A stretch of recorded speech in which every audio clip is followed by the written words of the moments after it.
So today is the first lecture for budget and economic survey. So we will start first with survey because survey gives a broader view about what are the things which happened in the Indian economy in the previous year. It gives you a complete analysis of what happened in the 2018-19 fiscal year and 2019-20 fiscal year up to December. Certain data is provided up to the January middle also, because the economic survey was tabled in the parliament on the last day of January this year, January 31st. So they are given data up to January 15th in some cases, but in most cases up to December. And definitely the first half of the fiscal year 2019-20, that is April to September, that data is already captured, even though most of the data is provisional. So that gives an advantage for us. So by understanding what is happening, we can then discuss budget, which is about the next fiscal year, what the government is expecting the revenues to be, what will be the economic policies of the government for the coming fiscal year 2020-21 from April 1st 2020 onwards till March 31st 2021. What is the likely expenditure? For example, in defense, revenue expenditure, capital expenditure. What are the infrastructure projects what the government is planning? What are the expected social expenditure in education, in health, in water, in sanitation? So this data is given in the budget. So budget gives you what the government is planning to do for the next financial year, whereas survey gives the complete information about the fiscal year which has already been completed. In this case 2018-19, and information, provisional information for the first half of the ongoing fiscal year, in this case 2019-2020. So therefore it is better to start with the present thing, what is going on in the present fiscal year, then it's better to go discuss the budget. So like the practice of the last 3-4 years, this year's economic survey has got two volumes, volume 1 and volume 2. So broadly speaking, the volume 1 is more of what you can say, what the explanation for things or what more needs to be done. This is a document given by the government that this is what we are planning to do based on what is already happening. So based on what is happening in this fiscal year, the problems, so we are expecting that by doing some corrective measures which we are giving in the volume 1, we expect some turnaround in the coming year. So it has got this year, this particular volume 1 has got 11 chapters. It starts with wealth creation, which I will talk about it later, the invisible hand.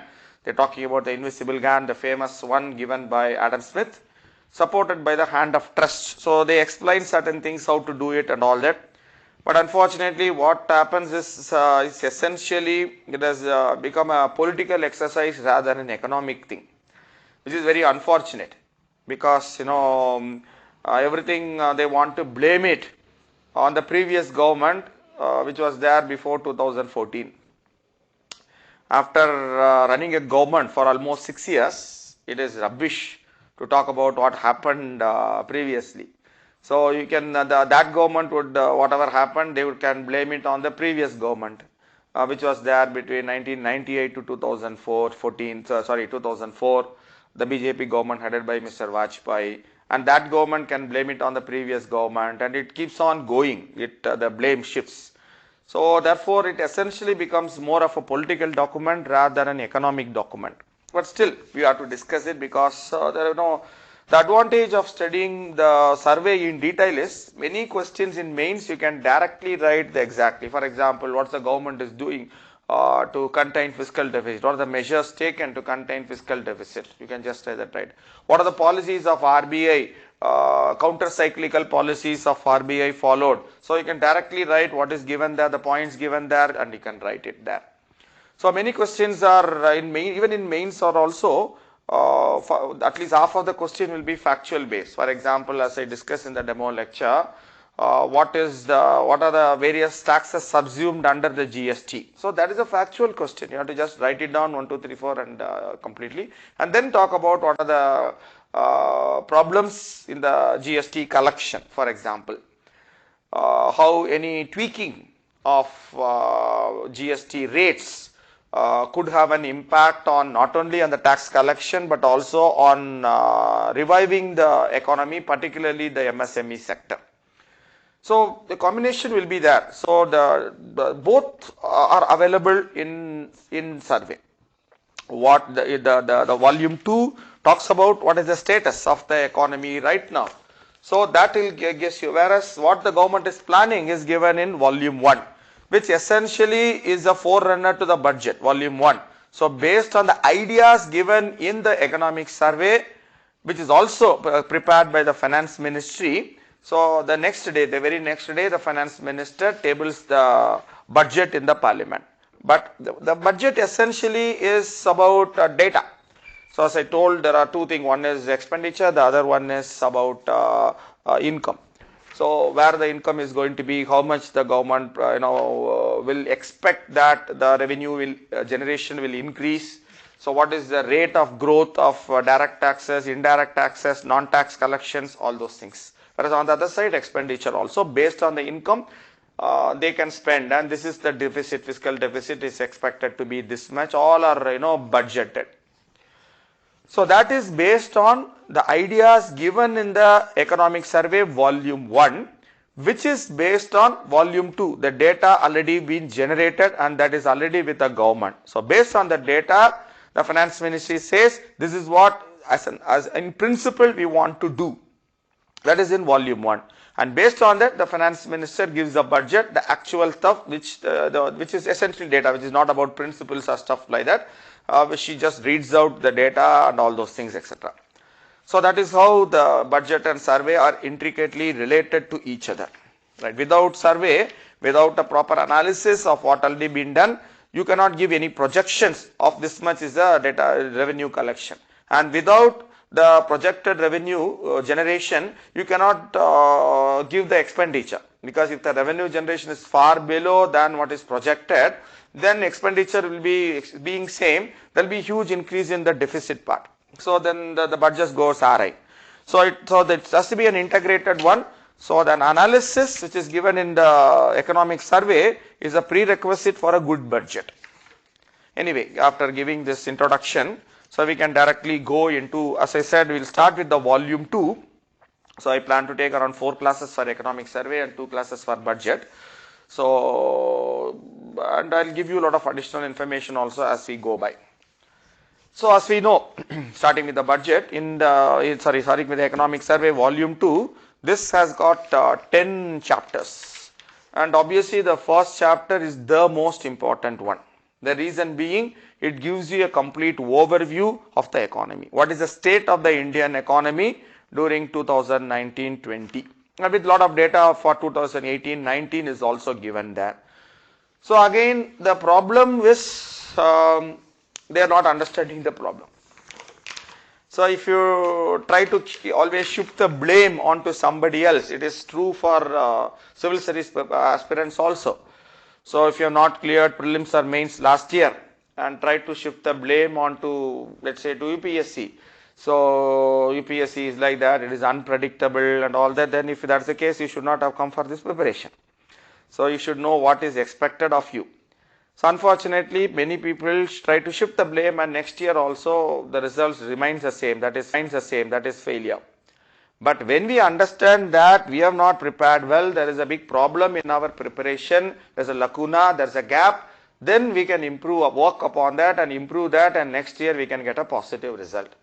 The overall problem for the last 4-5 years have been simple, that the government does not want to understand that problem. What is the problem? It is easy to shift the blame onto somebody else. That's okay for the first 1 or 2 years, but after 6 years, can you say that the problems of present day Indian economy are due to the government which was there between in 2013? No, definitely it doesn't. So that is the problem. Every single page is based on that, or try to shift the blame onto global economy.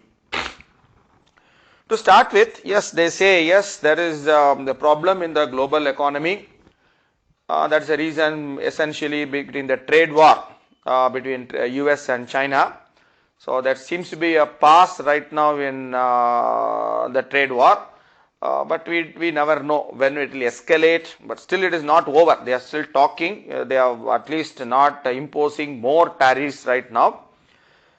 So, in fact, I posted a Facebook video on Ravi Chokkalingam IAS Academy, maybe 2-3 months back. I don't know, maybe 4-5 months back. Maybe just maybe in December only, after the pass in the trade relation, the trade conflict between US and China. I discussed what is the reason for this trade conflict and what it portends for the global economy and specifically for the Indian economy, etc. You can see that video is enough, maybe around 20-25 minutes video on that. You can just have a complete look at it and probably you'll get more understanding of this whole thing. So the global economy has slowed down last year due to the trade tensions between the two biggest economies of the world, the biggest economy US and the second largest economy China.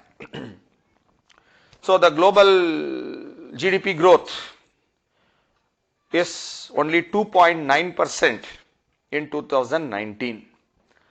So this is supposed to be the lowest since the global US financial crisis which started in 2008-9 in US.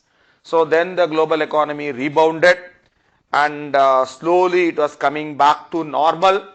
It hit 3.8% growth in 2017. We are talking about the global economy here. Global economic growth was 3.8%. Global GDP growth rate was 3.8 in 2017, 3.6% in 2018, and it has contracted sharply to 2.9% in 2019. Of course, this all data comes from the international agencies like World Bank and IMF, etc. So that is the reason, basic reason. Of course, there are also tensions, perennial tensions in West Asia this year which are much more higher, which are due to the tensions between Iran and Saudi Arabia on one hand and Iran and USA on the other hand. So they almost came to war in December end and January 1st week after US killed one of the Iranian top generals in Iraq who was visiting Iraq, and in retaliation Iran sent missiles to American camps situated in Iraq. About this I posted a video somewhere around January 5th or so in Facebook. Again, you can see that if you want to know more about that.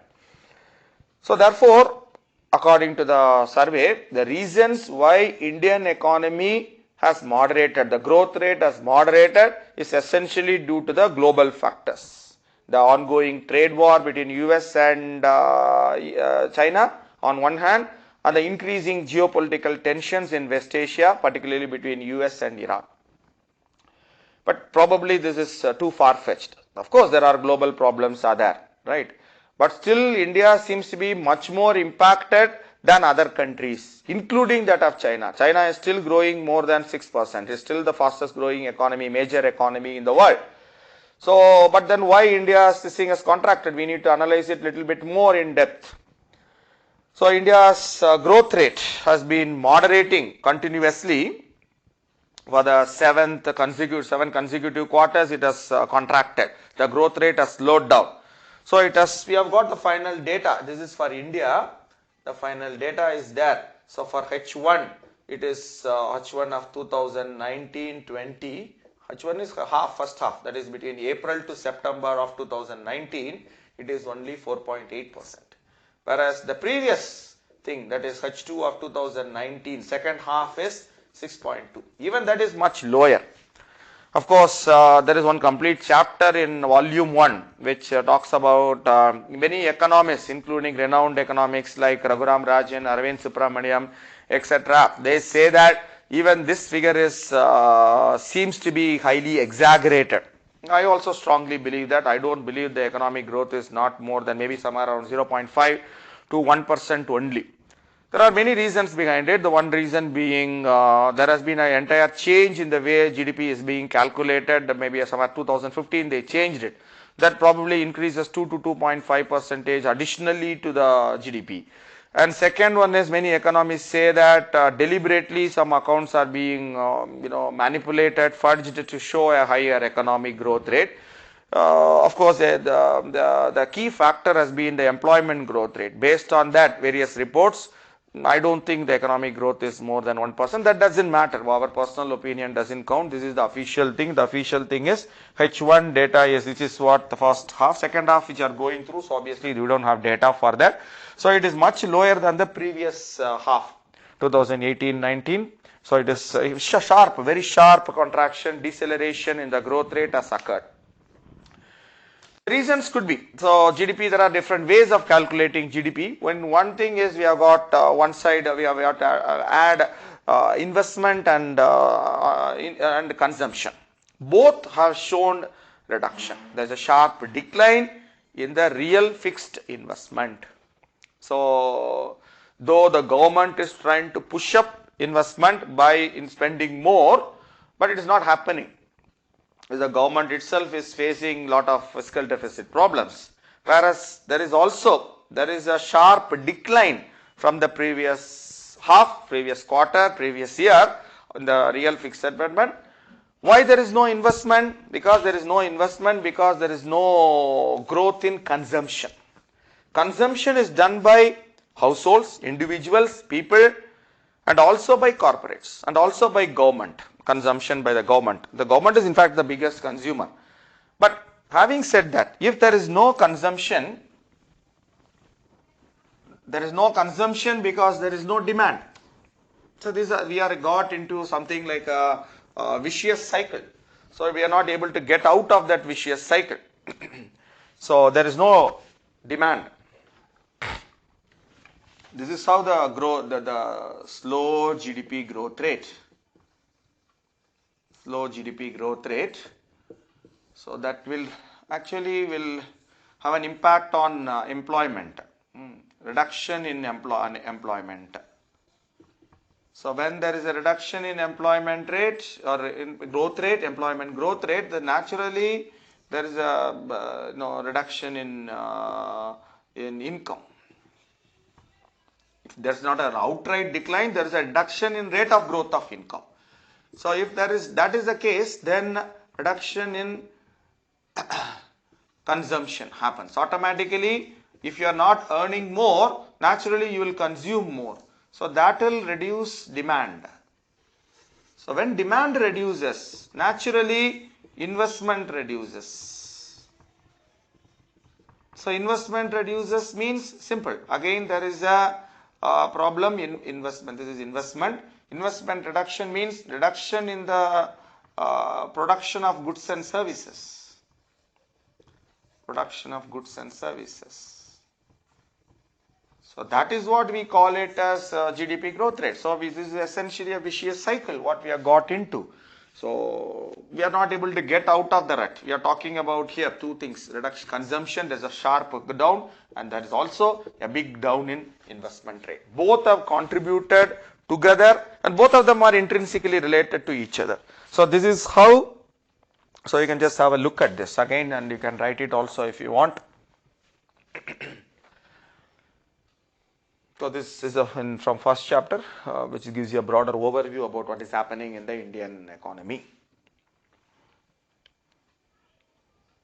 Right. So I hope it is clear, very simple. So the government is trying to push up investment and consumption because I told you government is the biggest consumer, but unfortunately this is not happening. But one slightly positive thing is about there is much stability in the external sector. That is, I don't know, the survey claims to be that, but when you have a closer look, always the devil lies in the details. It's not happening actually. Anyway, we'll discuss about that.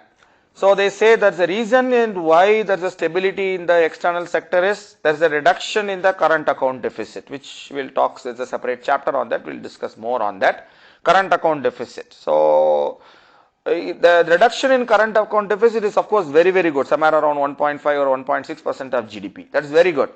But it could have been, it's better if it is due to a huge increase in exports and a moderate increase in imports, but it's the other way around. So there's a huge decline in imports followed by a moderate decline in exports. Both have declined. That shows there is no demand. Again, we are talking about demand, right? So that's the problem. So the decline in imports is higher than the decline in exports. So therefore, we have a reduction in current account deficit. So therefore, because there is a reduction in current account deficit with the reasonable FDI and FPI, so there is an increase in the total forex reserves held by RBI. So but it is not a healthy trend, because a country's economy grows well if you produce more, right? And you consume more also. When you produce, naturally either you have to consume domestically or that has to be exported to some other country where that will be consumed. So here is nothing is happening because there is no demand. So therefore nobody is investing in India and our imports are also reducing. The major reason for the reduction in the imports is basically due to the very low oil prices, very moderate oil prices, average of maybe around $60 to $65 per barrel. So even though the survey claims that one of the reasons for the problem in the Indian economy is the ongoing political tensions in West Asia, but it has not affected the oil prices. So therefore that claim itself is completely wrong. Anyway, that is what official thing is, the claim is. So another positive aspect, you can look at either way. So the inflation part of it, inflation, there are, we have core inflation, we have headline inflation, we have CPI, consumer price index, and we have WPI, the wholesale price index, and all those things, etc. But compared to the previous years where there has been absolutely no demand, therefore inflation has been low, this year 2019-20, inflation is increasing, particularly the headline inflation.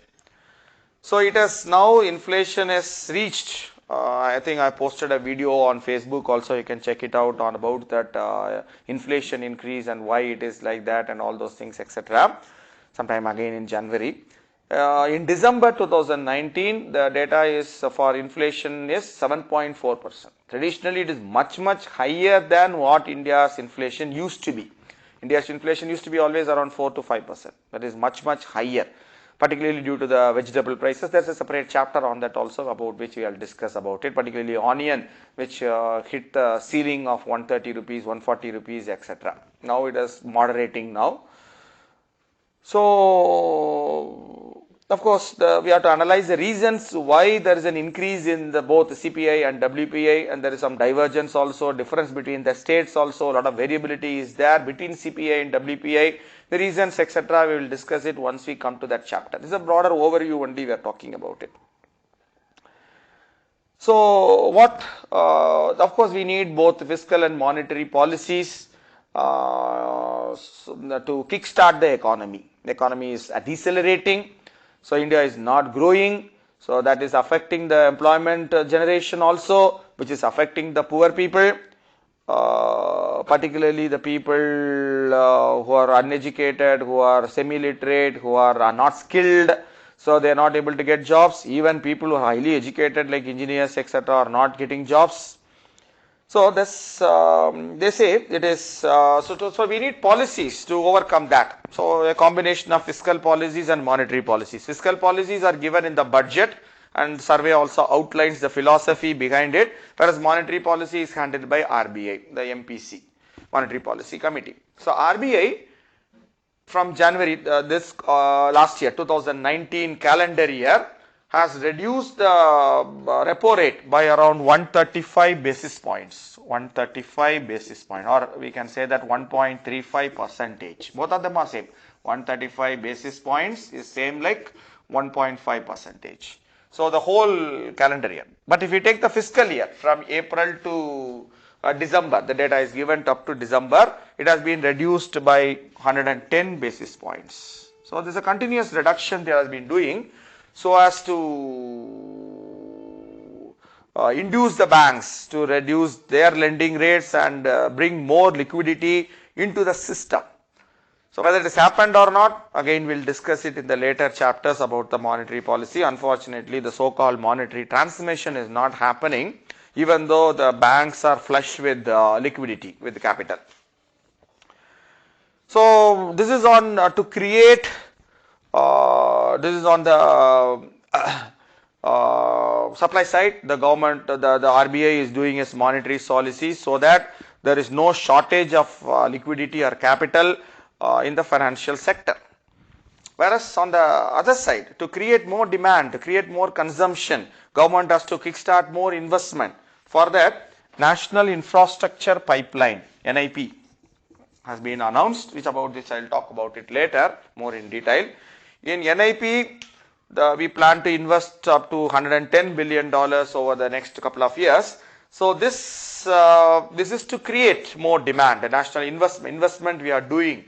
So to create more infrastructure, which will provide more employment, which will increase the trade by reducing the barriers to trade, etc.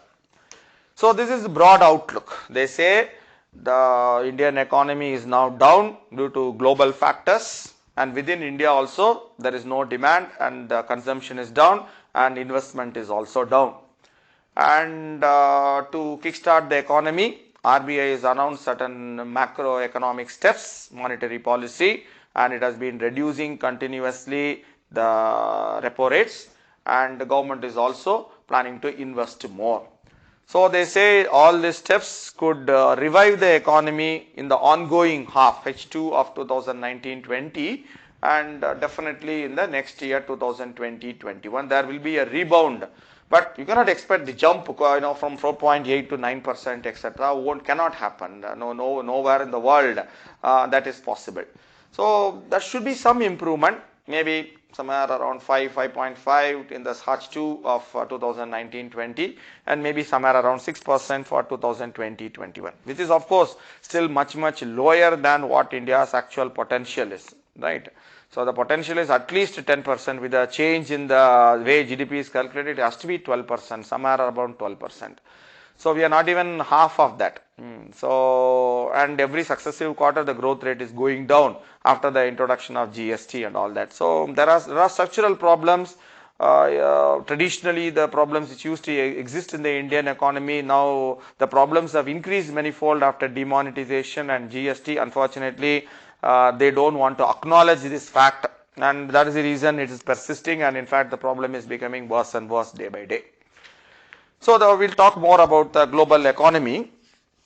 So according to the this data which are given initially for the global economy, that is growing only at 2.9% in 2019, as they be taken from the World Economic Outlook given by IMF. That is a report annually published by IMF, International Monetary Fund.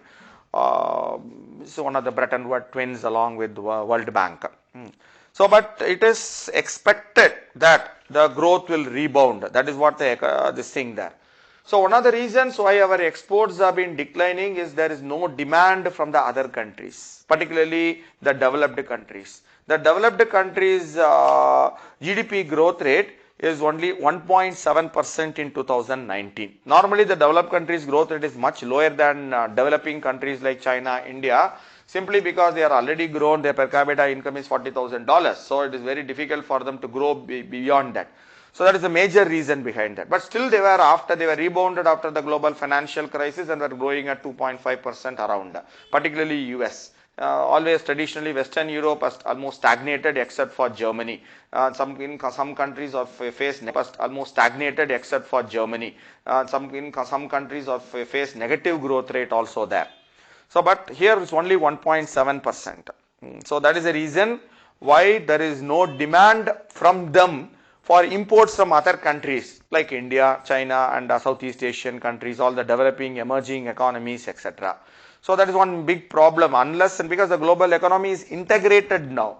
So it is very difficult for only one country to grow when all others are not growing. So the growth has to pick up in all the countries because they are the big markets there. The Western Europe, US, Canada, Australia, the developed countries, Japan, all of them are big markets for manufactured goods or even agricultural products from the developing countries there. So unless and until growth picks up there, it is very difficult for other countries to increase their exports, and exports play an important role these days in the GDP growth rate. So, but now there is the expectation that same WUO report which has come out in January 2020 says that the global so as I said that the global GDP growth rate for 2020 global rate should last year was as I told 2.6%. It is very low, lowest since the 2008-9 global crisis. It will increase from 2.6% to 3.3%. So there is the expectation of the increase in the growth rate. But of course, it's all due to expectation that the trade war will somehow come to an end, and there won't be any additional tensions in West Asia which could lead to a huge spike in the oil prices. All these are expectations only. So, but nobody knows what is going to happen. Whereas Indian economy also, they say because of the global rebound, this will impact on the Indian economy also. So, Indian economy will rebound to 5.8% growth rate for the calendar year 2020. So, this is what the expectations right now, still lower than 6%. As I told, you can't just like that overnight increase the GDP growth rate. It has to be done increase only by step only. Right.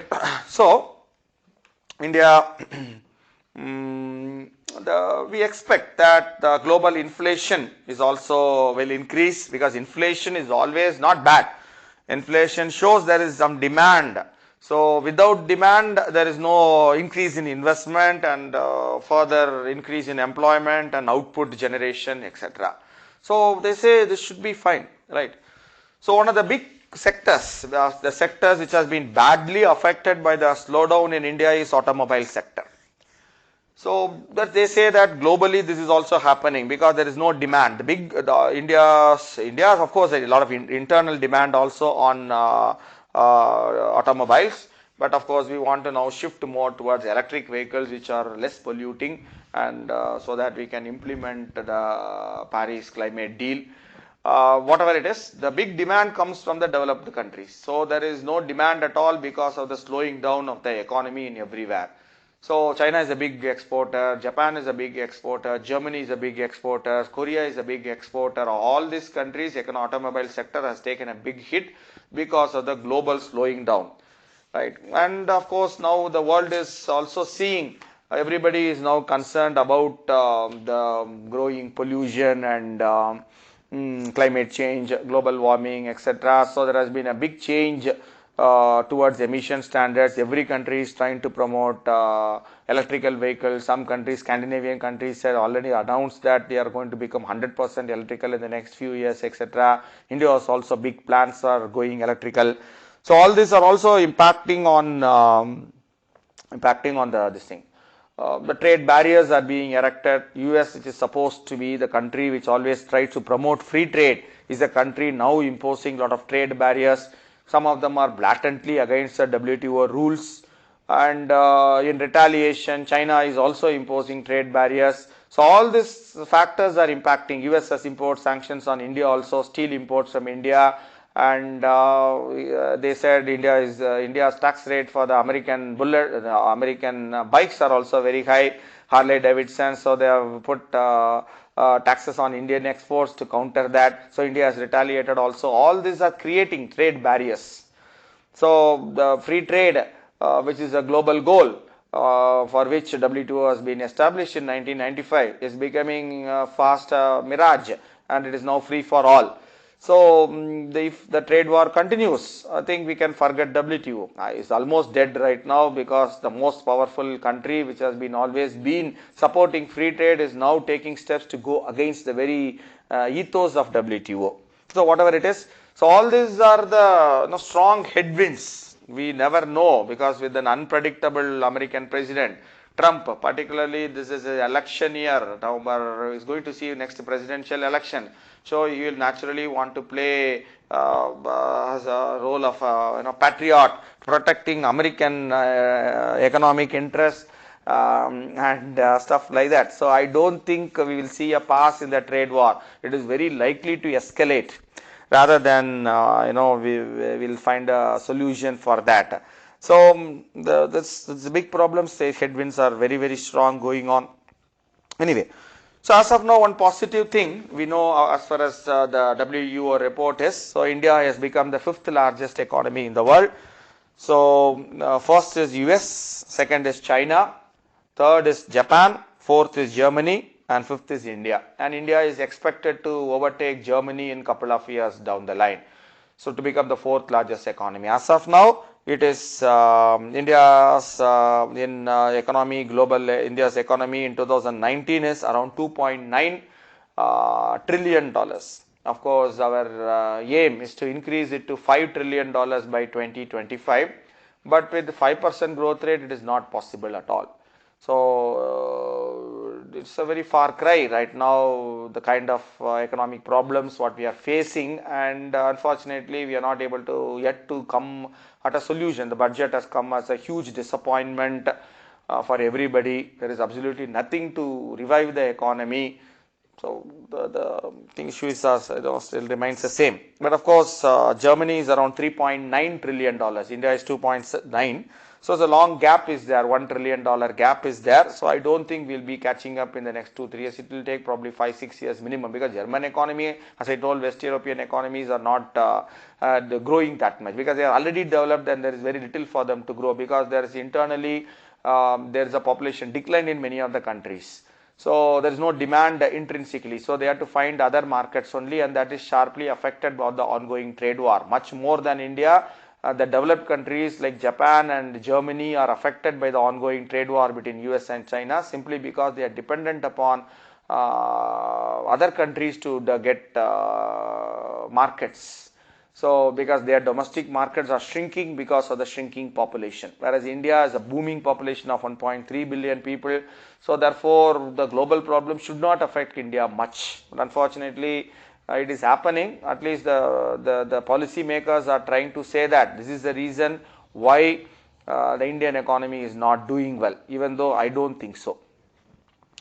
Right, whatever it is, India is the 5th largest economy in the world. So we can write it down maybe, because these are simple questions in prelims, they can ask.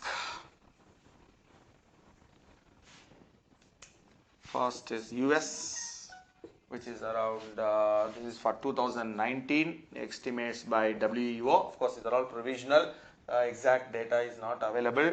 $21.4 trillion. Second is China, with much less. China is fast catching up, 14.1. The third is Japan, fourth is Germany, and fifth is India. Germany is around, as I told, 3.9, and India is 2.9. Sixth is UK, and the seventh is France. Right. So 8th is Italy, round it up. 8th is Italy, 9th is Brazil, another country in the big country, and is also part of the BRICS, and 10th is South Korea. So they top 10 biggest economies in the world based on current GDP. Right. So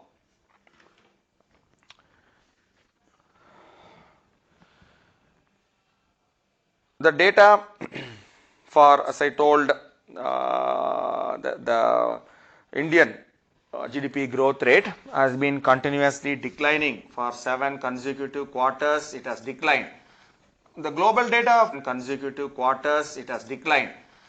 the global data of course is given by global agencies like IMF, whereas domestically India's data is given by NSO. So according to NSO, India's GDP has been declining continuously for 7 consecutive quarters there. So in 2018-19 quarter Q1, that is first quarter, April, May, June quarter, 2018 April to May June quarter, it was 7.7%. Even that is not great, and it has been continuously declining, and 2019-20 we have got data up to Q2 quarter 2, that is 4.3%. So see, this is very bad, 4.3%. So down for 7 consecutive quarters from 7.7 to 4.3%. Almost all the sectors have been affected. We will discuss more in detail later. Biggest affecting the sector which has been affected is of course MSME sector, which has almost been dead now after demonetization. The demon has become a demon for the MSME sector, immediately followed by GST. So, and this is for GVA, this data is for GVA, gross value added, and for GDP the same thing, it is reduction only, 8.8 to 4.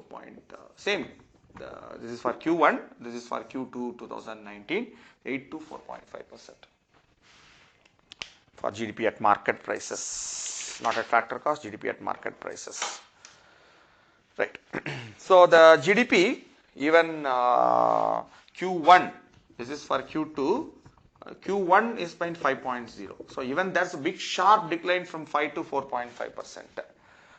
So the reasons for that is also been given, and the data has been given. Based on data, we have to analyze the reasons behind it. So if you see, the biggest reason has been the reduction, reason has been the investment. So I told you a sharp decline has taken place. Investment for the 2000, this data is 4%. Investment has been growing at 4% for Q1. Now it has come to 1%. Big difference. And the previous year, 2018-19, whole financial year, it was 10%. 10 to 4 to 1. So big sharp decline has been happening there. Similarly, exports have been declining also. I'll write it here. Okay, I'll write it here. The exports of India for 2018-19 was growing at a respectable 12.5%. But suddenly contracted to 5.7% in Q1, and Q2 it is negative, minus 0.4% for exports. Though this is for investment. So investment is sharply down and exports are negative, turned negative, and consumption is also not growing, even though the government is trying to push up consumption by consuming more. But it is not enough, because investment, particularly by the private players, is very key to revive the economy, and the private sector won't invest unless and until they for sure know that the demand is there, and that is a sustainable demand also over a period of time. It is not for 1 month, it is not for 2 months, it is not for a quarter, it is not even for a half. Because investment is for a long period. They have to take loans either from India or from abroad through ECB route or through equities, and invest hundreds of crores or thousands of crores. But if the demand again falls down, then all the investment will be waste. Then they cannot repay the loans. So they will wait. They wait and watch policy. And then once they know that the demand is there and it is sustainable over a long period of time, there is a business boom, the business cycle has turned, and then only they will start investing it. Unless and until that happens, there won't be real turnaround in the economy. There will not be any turnaround. Right, anyway, so this is, as I said, all these are overviews only, we are talking about it. One of the problems, again in the overview, we are talking about it. So there's a big problem in the investment. There's a big problem in the exports. The exports problem could be due to the declining demand in the developed countries like US and West Europe, which are the big markets for Indian goods.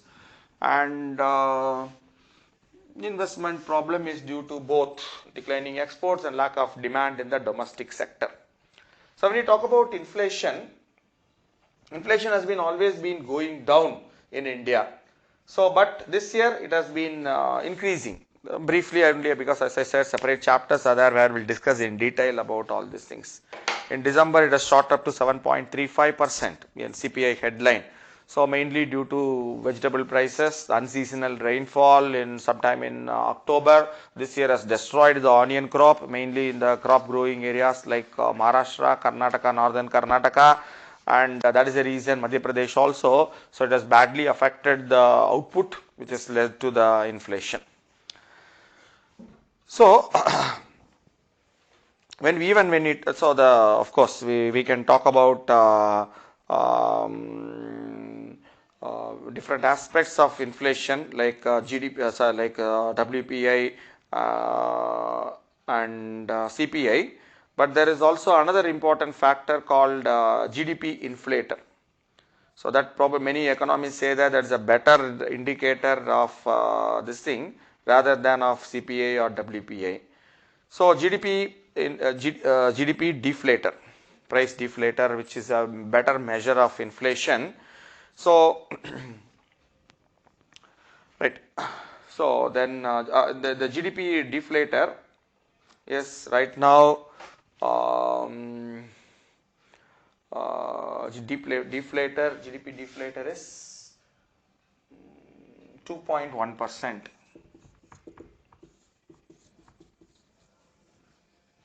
Some people say this is price deflator also. This doesn't matter, it is same.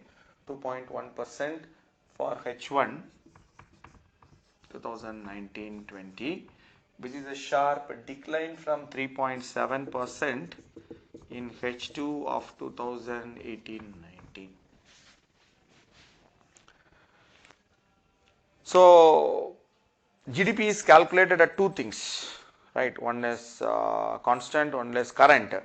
So when you talk about the nominal, I put it in another way, we talk about the real GDP growth rate and nominal GDP growth rate. The nominal GDP growth rate is real GDP growth rate plus the inflation. We normally take the GDP deflator only there for adding that.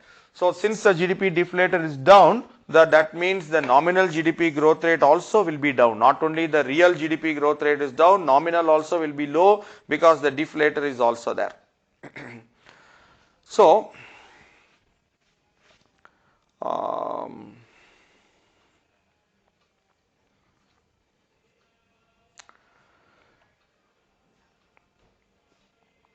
right. So I think hope you have written all that. Right. But contrary to what the overview chapter, State of the Indian Economy, the economic survey claims that contrary to what all the reports are saying, there is a healthy growth in employment generation, right? In spite of the fact that people are pushed into opening tea shops or samosa shops for their survival, the government claims that the formal employment, right, is increasing, including salaried employment also. Nobody knows all this. So anyway, according to the government data, the given by PLFS, Periodic Labour Force Survey, which is not the right way to calculate because we normally make use of the NSSO surveys, which is given once in 5 years. But unfortunately, the last round NSSO survey data has not been reported. I have discussed a lot about employment and one particular data, maybe around again a month or so back in Facebook in a video. So you can see that if you want to get a better understanding of what is happening there. The data here, the government says, which is taken from PLFS, Periodic Labour Force Survey, it is that the survey, it is that the regular wage or regular salaried employment has increased to 17.9%. All this data you can use it in mains, any question on employment in 2011-12 to, this is on regular wage or regular salaried people. So that is much better, to 22.8% in 2017-18. This old data is not new, 2017-18. So there is almost a 5 percentage point increase, a huge increase in this thing. So proportionally there is a 5 percentage drop in the casual workers, who you may employ on a daily basis. Okay, today you come and there's no work, tomorrow and day after tomorrow also no work, and after that one day they may get work, etc. But these people are regularly getting employment. So they can plan their expenditure well. Like as I tell, the government can plan expenditure well if they know what is their income. Same thing is true for families and individuals also.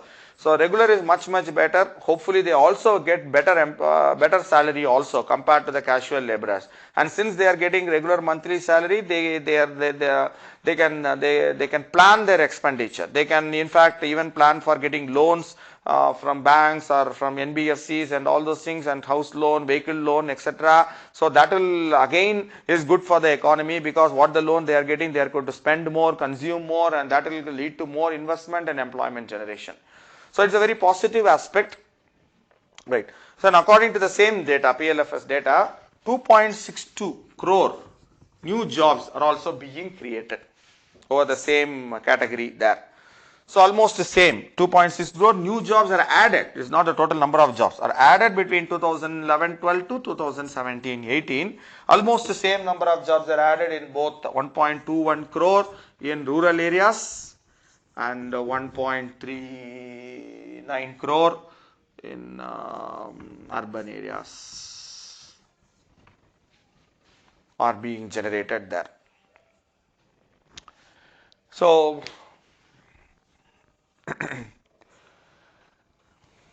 right. So they say that in rural areas there's a big drop in the casual labor category. Right. So mostly in rural areas, agricultural work is mostly casual labor. So if there is work, particularly during the time of harvest, they will have work, and at the time of planting and of new crops, they will get work. Otherwise, there will be less activity. So again, another factor what they are claiming, the government data is claiming, is there is a shift from self-employed to salaried jobs. But many other data says it is contrary is true. The jobs are not created on the economy. Since jobs are not created, people are forced to take self-employment jobs like samosa sellers, etc. Another data, the annual survey of industries, which is also old one only, annual survey of industries is also given by the government, says that the number of people, workers have increased by from 2014 to 15. Annual survey of industries, data from 2014-15. So then to 2017-18, the number of jobs have increased by, number of workers have increased by 14.7 lakh. So in the industries, this many new jobs have been created. 14.7 lakh has been in the, this is only for the manufacturing, organized manufacturing sector. Big industries only, we are not including MSME sector in this, only big industries. So there is an increase, they are claiming that. Maybe quite true, because the sector which has been badly affected by GST and demon has been MSME sector. There has been not much impact on the big industries there. But again, 14.7 lakh new jobs is very small for a country of 130 people, where every year 1.2 crore people are joining the workforce, right? So, so that is, we are not creating enough jobs. That is the biggest problem why there is no demand. So anyway, we will discuss more in detail later. Another thing has been, which has been not so good for the economy, has been the increasing fiscal deficit of the government. So because of the increasing fiscal deficit, the government is not able to spend more or kickstart the investment cycle. So the budget, in budget, BE budget estimate for 2019-20, well, of course every chapter, separate chapters will be discussing in detail about all these things. 2019 was 3.3% of GDP. Fiscal deficit. Fiscal deficit was targeted to be 3.3% of GDP. Of course, we are not going to achieve this target simply because this has been a slight reduction from 3.4% of 2018-19, and we planned that 2020-21 will bring it down to 3%, which is what mandated under the FRBM Act, Fiscal Responsibility and Budget Management Act 2003. But unfortunately, the 2019-20 we are not going to see any reduction. In fact, it is going to see an increase in the fiscal deficit. There are many reasons behind that. We will talk about it. So in the first 8 months of 2019-20, from up till October, April to October 2019, the fiscal deficit became somewhere around 115% of what is for the whole year, whole 2019-20. So it is much higher. So normally it happens. Normally the government increases the expenditure in the front, and there will be more income to the government in the last. The government will ask the RBI to give more dividend from his own profits, previous year's profits, and they will also pressurize the profit making PSUs to give more dividend, and government will increase the disinvestment. So all this thing will happen at the second half. So they will try to bring it back to 100%, but that means 3.3% of GDP. But this year I don't think it is going to happen that way. It's on 15%. So the major reason why the fiscal deficit has been out of control has been because there, as I said, fiscal deficit is very simple. How much is the expenditure and how much is the income? This is what decides the deficit part.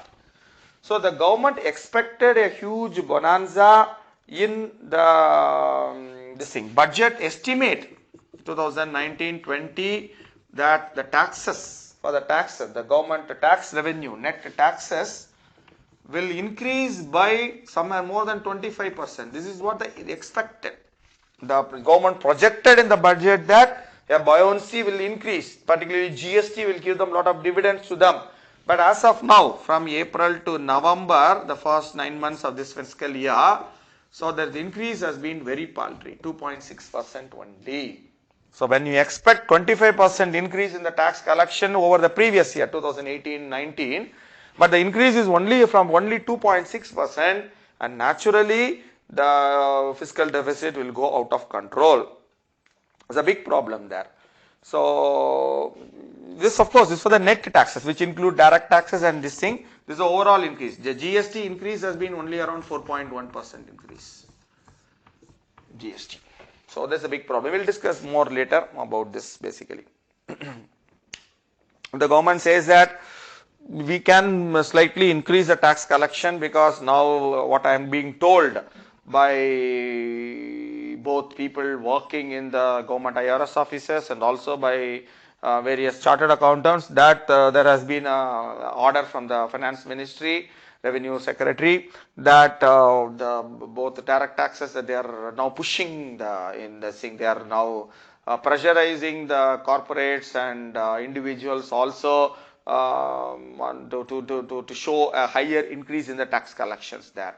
So due to the factor that 3 consecutive months, January 2020, December 2019 and November 2019, GST collections are more than 1 lakh crore. So totally, since the GST has been introduced 2.5 years back, only 5 months have shown more than 1 lakh collection, and out of that 5 months, the 3 has come in the last 3 months. February data, of course, we are going through February, so we don't have the data only by March. For around 10th only we'll get the data for this. The last 3 months have seen 1 lakh tax income, 1 lakh crores tax income through GST.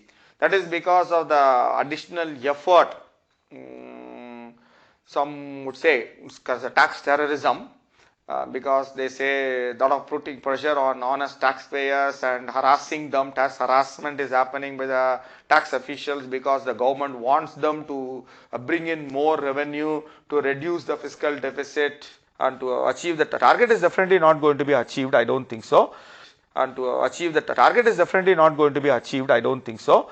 So whether the question is whether 3.5% or 3.6% or slightly more than that also there. This is about the income side. Whereas on the expenditure side, this is about the taxes. The expenditure side, so the government budgetary estimate compared to the estimate, the government expenditure is you can say that the expenditure from April to November is grown by 12.8%. Whereas taxes increased by 2.6%, whereas this has increased by 12.8%. So you can see that the difference is there. So that is the reason why fiscal deficit is getting bigger and bigger there basically. So the capital expenditure, in fact, the government to kickstart the economy has increased the capital expenditure. So it is much higher than what it was planned and much higher than the previous years. Even the revenue expenditure has grown, but capital expenditure has grown much more than that. But unfortunately, in spite, because the plan itself is not much higher, capital expenditure. We will discuss that, how much is the total percent of the GDP, capital expenditure and all that. It is very, very slow compared to this thing, it is very much lower. The revenue side expenditure is always much bigger in India than capital expenditure because of the salaries and pensions, and of course we have to repay the loans which have been taken earlier, the interest and all those things, etc., subsidies and all those things are there. So the capital expenditure is in fact always is very much lower in India. So therefore a small increase is not going to make a big change in the in reviving the economy, though it is playing a bigger role in fiscal deficit part, right. So as I said, when you talk about monetary policy, this is about the fiscal thing. The income has increased, the net tax revenues have increased in the first 9 months only by 2.6% compared to the previous year, 2018-19, whereas the expenditure is increased by more than 12% compared to the previous year.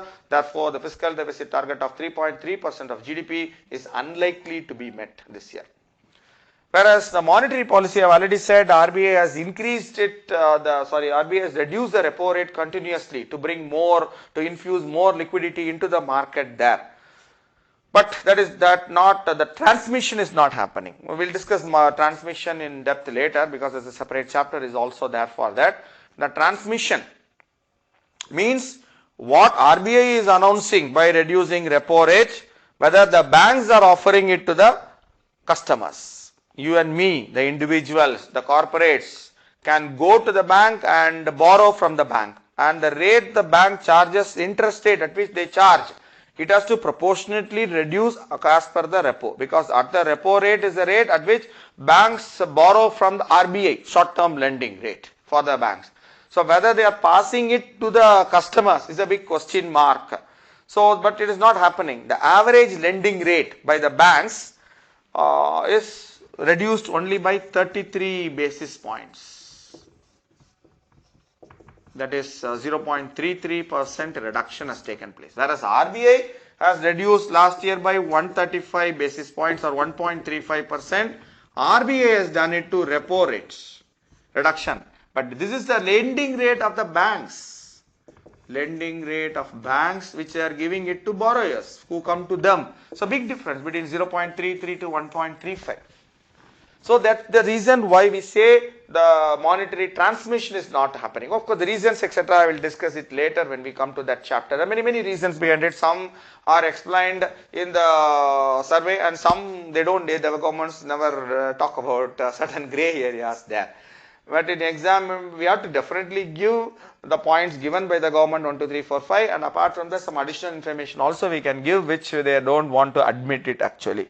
So 1.35% is the reduction in the repo rate by the MPC, Monetary Policy Committee of RBI, whereas banks have reduced only 0.33%. Reduction has only taken place for the lending rate given by the banks. So that is one of the reasons why Of course, I'm not a big supporter of the theory that by reducing the lending rates, the investment will increase. No, it's not going to happen. Why investment is not happening is due to structural problems in the Indian economy, for which the government is not taking absolutely any effort to change it. So therefore, the problem will remain the same in spite of the easy money policy followed by RBI in the last 1.5 years. Right, another problem in the thing is investment is not happening, I said. So how do you know that investment is not happening? Because there is the credit growth, what is known as the credit, how much we are the banks are lending. Credit growth is decelerating. That is the biggest problem. That shows that nobody is is interested in go to banks and take money, borrow money from them and invest in new projects. If you are not investing in new projects, you are not creating employment, and if you are not creating any new employment, you are not creating any new demand, and therefore the vicious cycle will continue, which I put it in the very first thing. You can refer to it. That's a big problem there. The lack of credit growth, the deceleration in credit growth is one of the biggest problems facing India. Right. So the problem of credit growth deceleration started in the last quarter itself, the last half, H2 of 2018-19, and continuing well into 2019-20, and I have not seen any change in the second half of 2019-20 also, except for the personal loan section, which I think banks are calling you and offering you, we are giving you loan, come take it, particularly private banks are inviting you like anything. So people take personal loans for various reasons, some people for productive purposes and some for not so productive purposes, etc. There is being a big change in the credit growth, which again I will be discussing it in detail later. The biggest shortfall in credit growth has taken place in services. So IT services included. So that is why fresh engineering graduates are not getting any jobs also, because nobody is going to the banks and asking them to lend more to them and want to invest in this. A big drop has taken place, a negative drop, the credit growth has taken place in the MSME sector. Large industries have also seen a big drop also, but MSME sector and service sector has been huge declines there basically. So textile sector has seen a huge decline in the credit growth. Another big export market, because textiles, a lot of exports, India has a market share, global share of around 4.5% in the globally on the exports in textiles there. So third in the world after China and Vietnam. Textiles have been badly affected because of the barriers erected in the developed countries and lack of demand in the developed countries, which are the biggest markets of India, including United States. Right, of course, banks could be one reason, could be because of the high NPAs. Banks are not also ready to lend more, even though they are flush with cash and they can borrow more from RBI on a short term basis because of the low repo. They are not ready to do so. Yes, it's happening. The NPA problem is still there. Net NPA is 9.3% of NDTL. 9.3% of NDTL as it stands on. It's not no change at all from this. The same thing is there in March 2019 and the end of the financial end of the first half September 2019 also it is same. Net demand and time deposits of the bank. So there is no difference at all in this in 9.3%. So banks may be a little bit risk aversive strategy they are following. They don't want to increase their exposure to bad loans, stress loans, because you never know, because the economy is not growing. So they may be a little bit wary of the ability of the borrowers to return the loans. So they are just, you can't blame them, because it's a business thing ultimately for them. So if the NPAs keep increasing, the government has already announced that they are planning merger of a few public sector banks to create big entities, etc. So many people may lose jobs. There's a fear among the banking sector. A lot of protests and strikes have taken place in the banking sector protesting against this proposed merger. So they just want, everybody wants to save their own skin. Right, so banks are essentially following risk aversive strategy, though they are flush with cash. There are two reasons for lack of credit growth. One, there are nobody is ready to borrow from the banks and invest because there is no demand in the market. And second, even if some people go to the bank and ask for loans, the banks are pretty much hesitant, very hesitant to give them loans, simply because they don't know whether the loan what they are giving now will become a bad loan in future. So both factors are available, both on one on supply side and other on the demand side. Both of them are very much happening, so that the credit growth is very much decelerated. So that means investment is not happening. So that is the reason which I show the data. Investment is not happening. So that is the reason which I show the data. Investment has sharply come down from 10% growth rate from last year 2018-19 to first quarter of 2019-20 to 4% and to 1% in second quarter. And this is the big problem. Right. So India's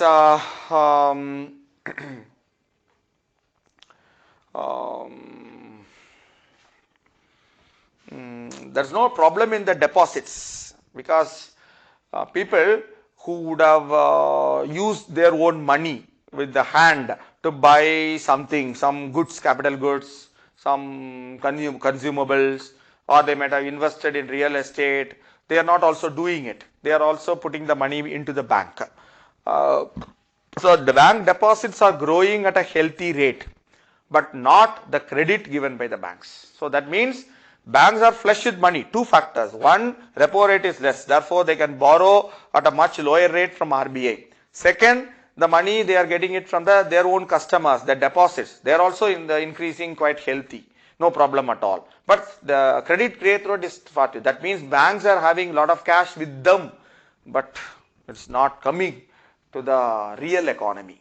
Right? It's not a problem only with the banks. The problem, the government, many places, the economic survey says that the problem, lot of problem is there in the financial sector, which gets transformed into the real sector of the economy.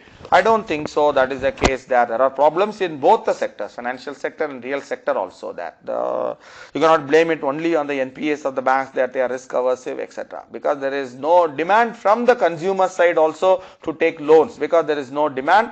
Consumption, so there is no demand for new investments also. So everything is interconnected actually. Economy is a beautiful subject where you can really very good. So it's very easy to understand actually. I hope we are trying to make things clear. Hopefully you will get things more clear as we go by. Right. So, so then as I told, in the external sector, both exports and imports have contracted.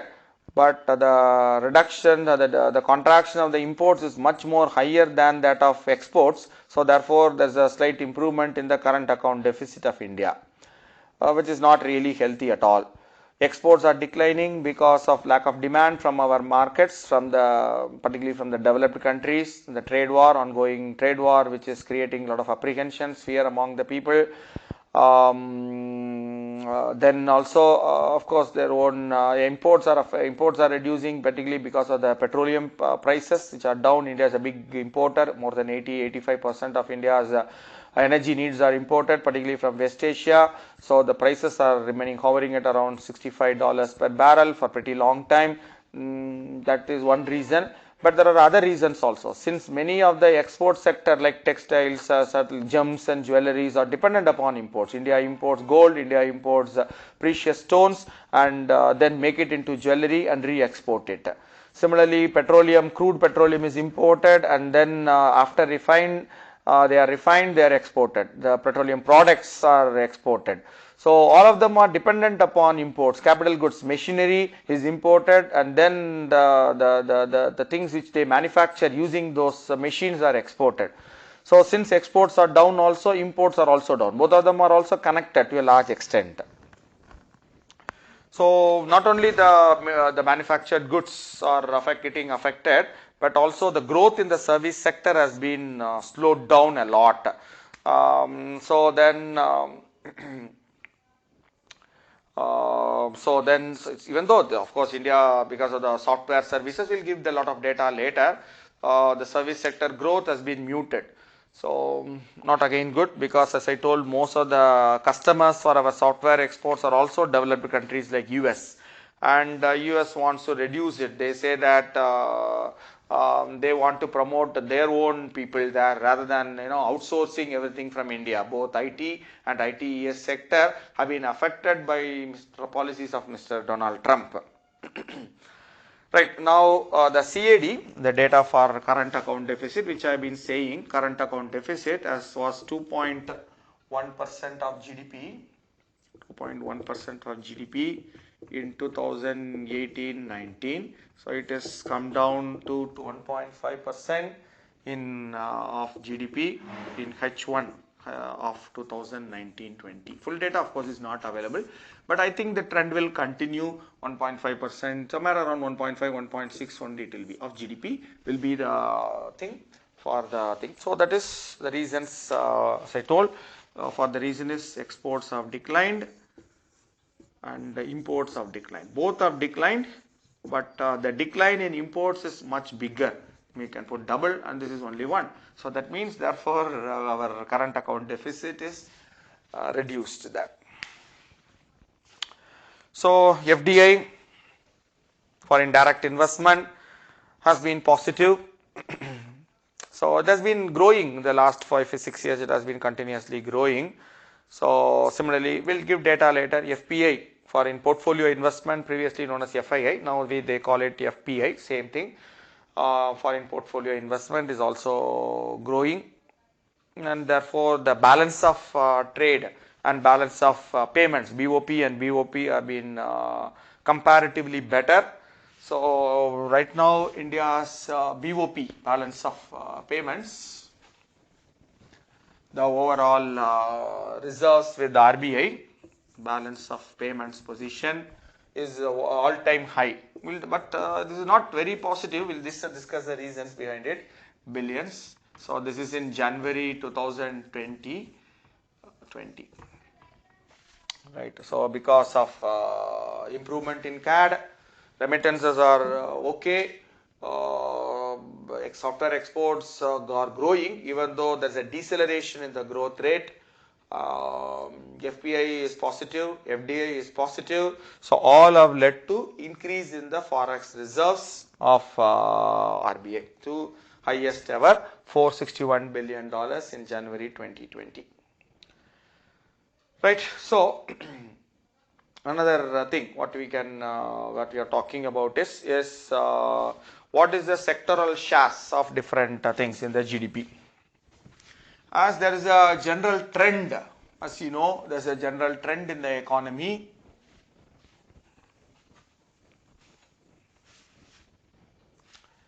The general trend in the economy since independence has been reduction in the share of agriculture every year, and increase in the share of services every year, and manufacturing sector almost remaining stagnant. Industrial sector, the secondary sector, tertiary sector, which is services, is growing its share in the GDP, and primary sector, which includes agriculture and mining, it's going down every year, and the trend is continuing now.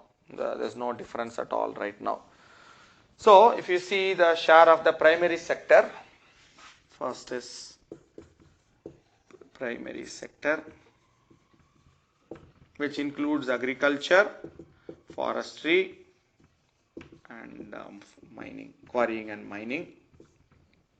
We are giving data comparison of 2013-14 when the previous government was in power, and this is H1 2019-20, and this is the data for the completed year 2019-20. All three data we can give for comparisons.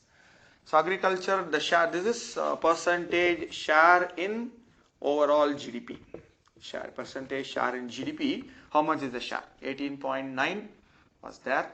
That itself is not low. Before, at the time of independence, this was more than 60%, close to 60%, 18.3%. So it has come down to 16.1% and 13.9%.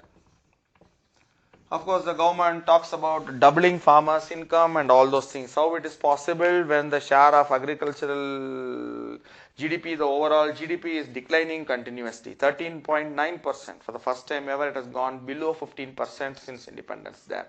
So India, which is seen always as an agricultural country, there's no demand. The rural wages are not growing at all. That is why there's no, people are migrating in large numbers from rural to urban area. That is the reason for the social conflicts. People are coming on the road and protesting because they don't know what to do, because of lack of employment opportunities, because there is no growth in agriculture. Whereas the second one is the secondary sector or industry sector. Secondary sector. So secondary sector overall growth rate has been, overall this thing has been 32.3%. Share in the GDP. Gain sharp decline within the 5 years comparison. Gain sharp decline within the 5 years comparison. 5 years comparison. And now further decline in the thing, that 28.3%. So you can see the bad state of manufacturing sector. So here they are not included mining, even though traditionally it is included. So probably you cannot call it primary sector because they have put only one factor there, only agriculture there. Here they have put, you can forget about that, manufacturing. How much is manufacturing growing?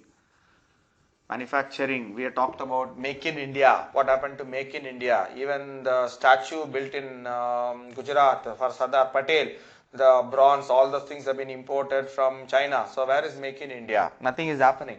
So everything remains only slogan making and rhetoric, jumlabazi. So 17.5%, 16.4% in the completed year, and first half it is only 15.4%. So it's again sharp decline in the 5 years, more than 2% decline. So that is why I said all these things, we are not doing anything at all. There is no investment either by the government or, because our aim is to manage the fiscal deficit by either by strategic sale of the PSUs or selling the shares of the profit making PSUs like LIC also there. Where is the government doing? Is the money being used for further investment? No. The money is used for managing revenue deficit to pay salaries and pensions. So how can a country develop without any real investment or any idea of the strategic thinking of investment? So that is the reason the share of manufacturing sector is going down continuously, 15.4%. Right, so that is a big problem. Then I don't want to get into each and every sector. I just want to give the bigger things only. Tertiary sector, which is the services essentially. So the overall this thing is always increasing, 49.4%, 54.3%. See how much increase, 57.8%. This is the only sector which is developing, services. Particularly, even if you are starting your own samosa shop, that will be coming in that services sector only. So this is a big problem what we are facing. This has got again 3 subsectors are there. So trade, transport, communication and all those. Transport and communication sector. So that is growing at, this is 17.5 and this is 18.1. 18.1. And the second one, which is financial sector. Financial sector, which is includes real estate also, banking and all that thing comes under this, 19.2 and increased to 24.5. But this is the problem of this tertiary sector, particularly financial. At least transport and communication has got big employment elasticity. It will provide employment to more people when you start a new hotel or a bus service or all those things. But financial sector has very less employment elasticity. It doesn't create in much new jobs at all. So that growth in that is not very good at all. This is about what you call public administration. This is the thing which government salaries and all, including defense, etc. comes there. So 12.7 to 15.2. So the biggest increase has been this one in the services also, because that is not very good for employment generation. So whatever little economic growth which is happening also, it is not very good in terms of employment generation. Right, but of course the financial and real estate sector, most of the jobs which are created are regular salary or regular wages. That is why probably when the data I gave for employment generation, they say that more people, there's a 5% growth in the PLFS study from 2013-14 to 2017-18 regarding the growth in the employment of salaried people, and there's a proportionate 5% reduction in the casual labor also. So probably that is the reason why this is, this also includes professional service also, real estate and professional service. So that is increasing. I would say this is the biggest problem. The biggest problem, I would say that the share of the GDP is only 13.9%, whereas the share of the tertiary sector is now 57.7%, and for secondary sector it is 28.3%. So this the secondary sector, particularly the manufacturing, it has been holding on to its own after the opening up of the economy in 92 from onwards. But unfortunately, last 5 years have seen a very big change in the the share of the secondary sector, particularly manufacturing sector also. So not good, very good potential for the future of the Indian economy. When the characteristic, there obviously there will be has to be a structural change in the economy. But UPSC asked a question also somewhere 2017-16 mains also. Do you think that India has bypassed that industrial stage which every developed country has passed through? So Japan, of course, the US, of course, the biggest share is services sector. But they have gone through a whole centuries in this transformation, when from agricultural country they became an industrial country and then became a service sector, particularly financial services, etc. India, it's not happening. And I don't think anybody is doing anything to invest more in infrastructure, in railways, in ports, in roads, in rural roads, in district roads, and in employment, labor intensive employment generation, in MSME sector. Nothing is happening. So that's a problem. I hope you can write it. I'll just give a break for 1 or 2 minutes. In the meantime, you can write it.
I hope you have written all that.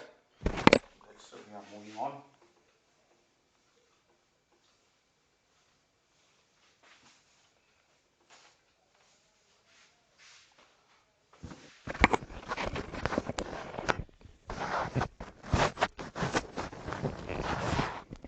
Right.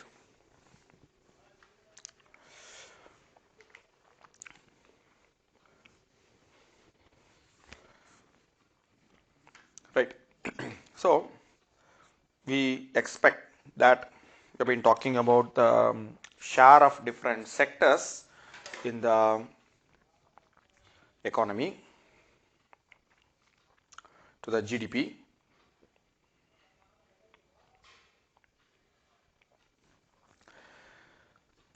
So the economy, the real GDP growth for this,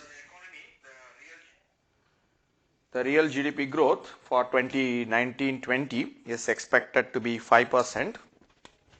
It's an advanced estimate, what do you call it as? Advanced estimate for 2019-20 based on the H1 data and the trends. It is expected to be 5.0% GDP growth rate. GDP growth. So this is from 2018-19. It was 6.8%. So naturally a big drop has been taken place. 1.8% drop has taken place from the this thing. Right. So then the government expects that there will be some improvement in the H2 in 2019-20, the ongoing fiscal year, compared to the first half. The reasons, what the government is saying, you can write it down, the reasons why there will be an improvement in H2 2019-20 over H1 2019-20 has been, number one, they call it as first point. Yes, because when you write in mains and all point wise, this is always they appreciate that. The reasons why there could be an improvement in the GDP growth rate, the so-called green shoots of the economy. We have been talking about green shoots for the last 2-3 years continuously, but as soon as the shoot comes out, probably it dries out, it dies out, and you are not able to see any, forget about the tree, even a shrub also, even a grass also, we are not able to see that. First thing is the Nifty, Nifty, India Consumption Index. So this is, this has shown that a positive 10% year-on-year growth in October, and it is continuing positive in both November and December. So that is regarding consumption index, Nifty, Nifty, Nifty, as you know, for Nifty is the index for NSE. So they have come up with a new index called Nifty India Consumption Index. So it has for the first time has become positive during October 2019, and the data is continuing, staying firm in both November and December also. So that is positive aspect. So they say consumption is picking up, right? But the problem in the survey is they selectively cherry pick the data. They are not going with the popular data, and whatever suits them only they take it, and therefore many times it gives a false positive also there. But the purpose of, unfortunately, the purpose of survey has become more political. So it is to show a positive trend rather than accepting that there is a big problem and we need to do something drastically different to change the whole thing there. Anyway, second is the market, the Nifty, Sensex and all, both of them reached historic high in January before coming down due to the budget has not delivered what they really wanted. So nobody is expecting the growth will pick up now even in 2021. But when the survey was written in January, they have reached their historic highs. The Sensex has breached 40,000 for the very first time, and Nifty has crossed 13,000. So all this, they say secondary markets remains very buoyant. So that they say that the market is expecting a turnaround. So they say it is a positive aspect. Third is foreign investment. FDI in the first half of the year, H1, the first 9 months of the year, from April to November 2019, FDI, foreign direct investment, has been 24.4 billion dollars. For the same corresponding year in 2018, it was only 21.2 billion dollars. So there is an increase of more than $3 billion in the first 9 months of the corresponding year. So they say that the foreign investors themselves are pretty confident about the India growth story. So that confident about the India growth story. So that is the reason why it will be good. The fourth reason is being told in the survey is, so the RBI has been reducing the repo rates, so that is creating enough liquidity in the market, and they hope that this will increase the demand for new investments also. Fifth is the rural consumption, they say, will increase because the government has taken a lot of measures for farmers, to increase the income for the farmers, like as I said, doubling this thing and all that, farmers' income in 5 years and all that. So that will show a lag period will be there, and after that it will show increase in the rural income and rural consumption, and rural demand will also increase that. Second, there is again the sixth point they are saying is IIP, Index of Industrial Production, is increasing. So again they said after a long period of downslide, IIP in November 2019 has shown a positive thing, and this trend is continuing. Some September, October and November, a positive aspect of IIP is increasing, and 8 core industries within IIP, that the most important thing is the 8 core industries, they are also showing an upward trend since October 2019. So therefore they say they expect a better turnaround in the second half. Then seventh point is PMI, Manufacturing Index. So if there is anything above 50, that means that it is a positive thing. Anything below 50, that means that the manufacturing activity is contracting. It is about the new contracts given to the industries. PMI Manufacturing Index has been positive since October. Similarly, PMI Services has also turned positive in November 2019. So they say both manufacturing index and services index for the new orders is picking up. But as I said, based on 1 or 2 months data, these are the so-called green shoots. But after 2-3 months they fall down. There are many false positives have come in the last 3-4 years, and there is no consistency in the growth. So that's the problem there. Eighth reason is exports are picking up. They say that in by October, because as I said in the first half they have become contracted, exports have contracted, but a small increase has been taking place since October. So again that is a positive aspect. Ninth is the highest ever forex reserves. I gave the data, it is now around $461 billion. So that is also a positive thing. The government has much more money, the confidence, but you can pay for the imports, etc. are there. 10th is the GST collection, which I mentioned it earlier, that November, December and January 2020 have shown 3 consecutive months owed more than 1 lakh crore scum. So they have given only data for up to December, because January data has come only in February around 10th. So obviously the survey cannot capture that. 3 consecutive months, so more than 1 lakh crore has come from GST collections. So that they say, that shows that the industrial activity, the manufacturing activity is picking up, because only when there is more trade the GST will increase basically. So that's another positive according to the thing. So all these things are a little bit rosy according to the survey. So again now we will come back to data. We can write some data. I am not going to give too much of data because that will be too not manageable for people to do that.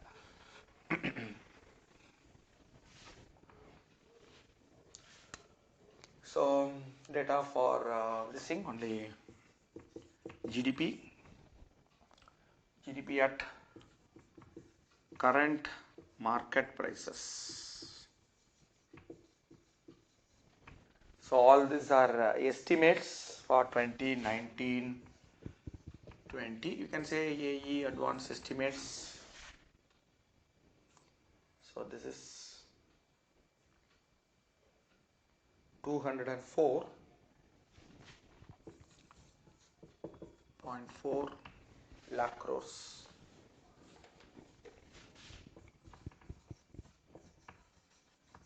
$204.4.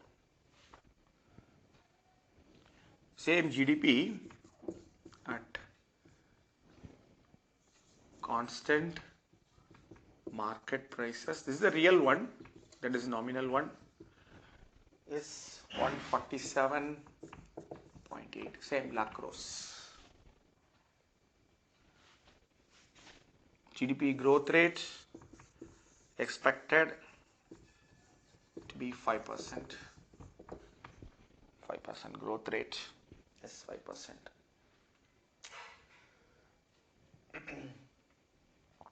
WPI expected for the whole year, WPI will be 1.5%. Doubtful considering, but now prices of vegetables are now coming back to normal. CPI, C is combined. CPI combined, later I'll explain, combination of both rural and urban. The separate data is also given was CPI rural and CPI urban, and the combined CPI C for combined.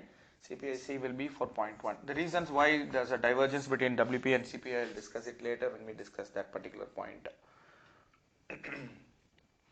Exports growth will be minus 2%. Right. Imports growth rate will be minus 8.9%. These are all estimates only because the financial year is still not yet over. Minus 8.9 is the estimated negative growth rate. As I told, both exports and imports are contracting, but the contraction in imports is much higher than export. That is why current account deficit is reduced. Right.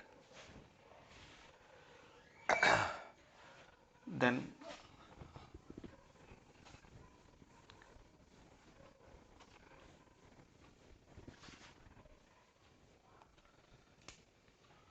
as I said, current account deficit is estimated to be 1.5% of GDP, 1.5% of GDP, and fiscal deficit is expected, according to them, they will increase maybe disinvestment and all those things, 3.3%. Revenue deficit, RD is revenue deficit, again they say it is expected to be according to the original estimate, and primary deficit is estimated to be 0.2%. So these are all advanced estimates for 2090 as given in survey. Current account deficit, fiscal deficit, revenue deficit and primary deficit.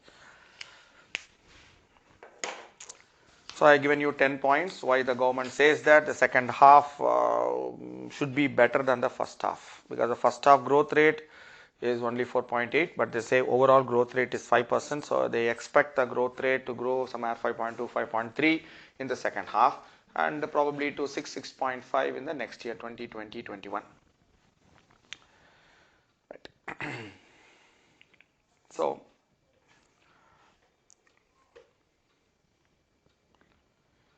right. So I hope you have written all that.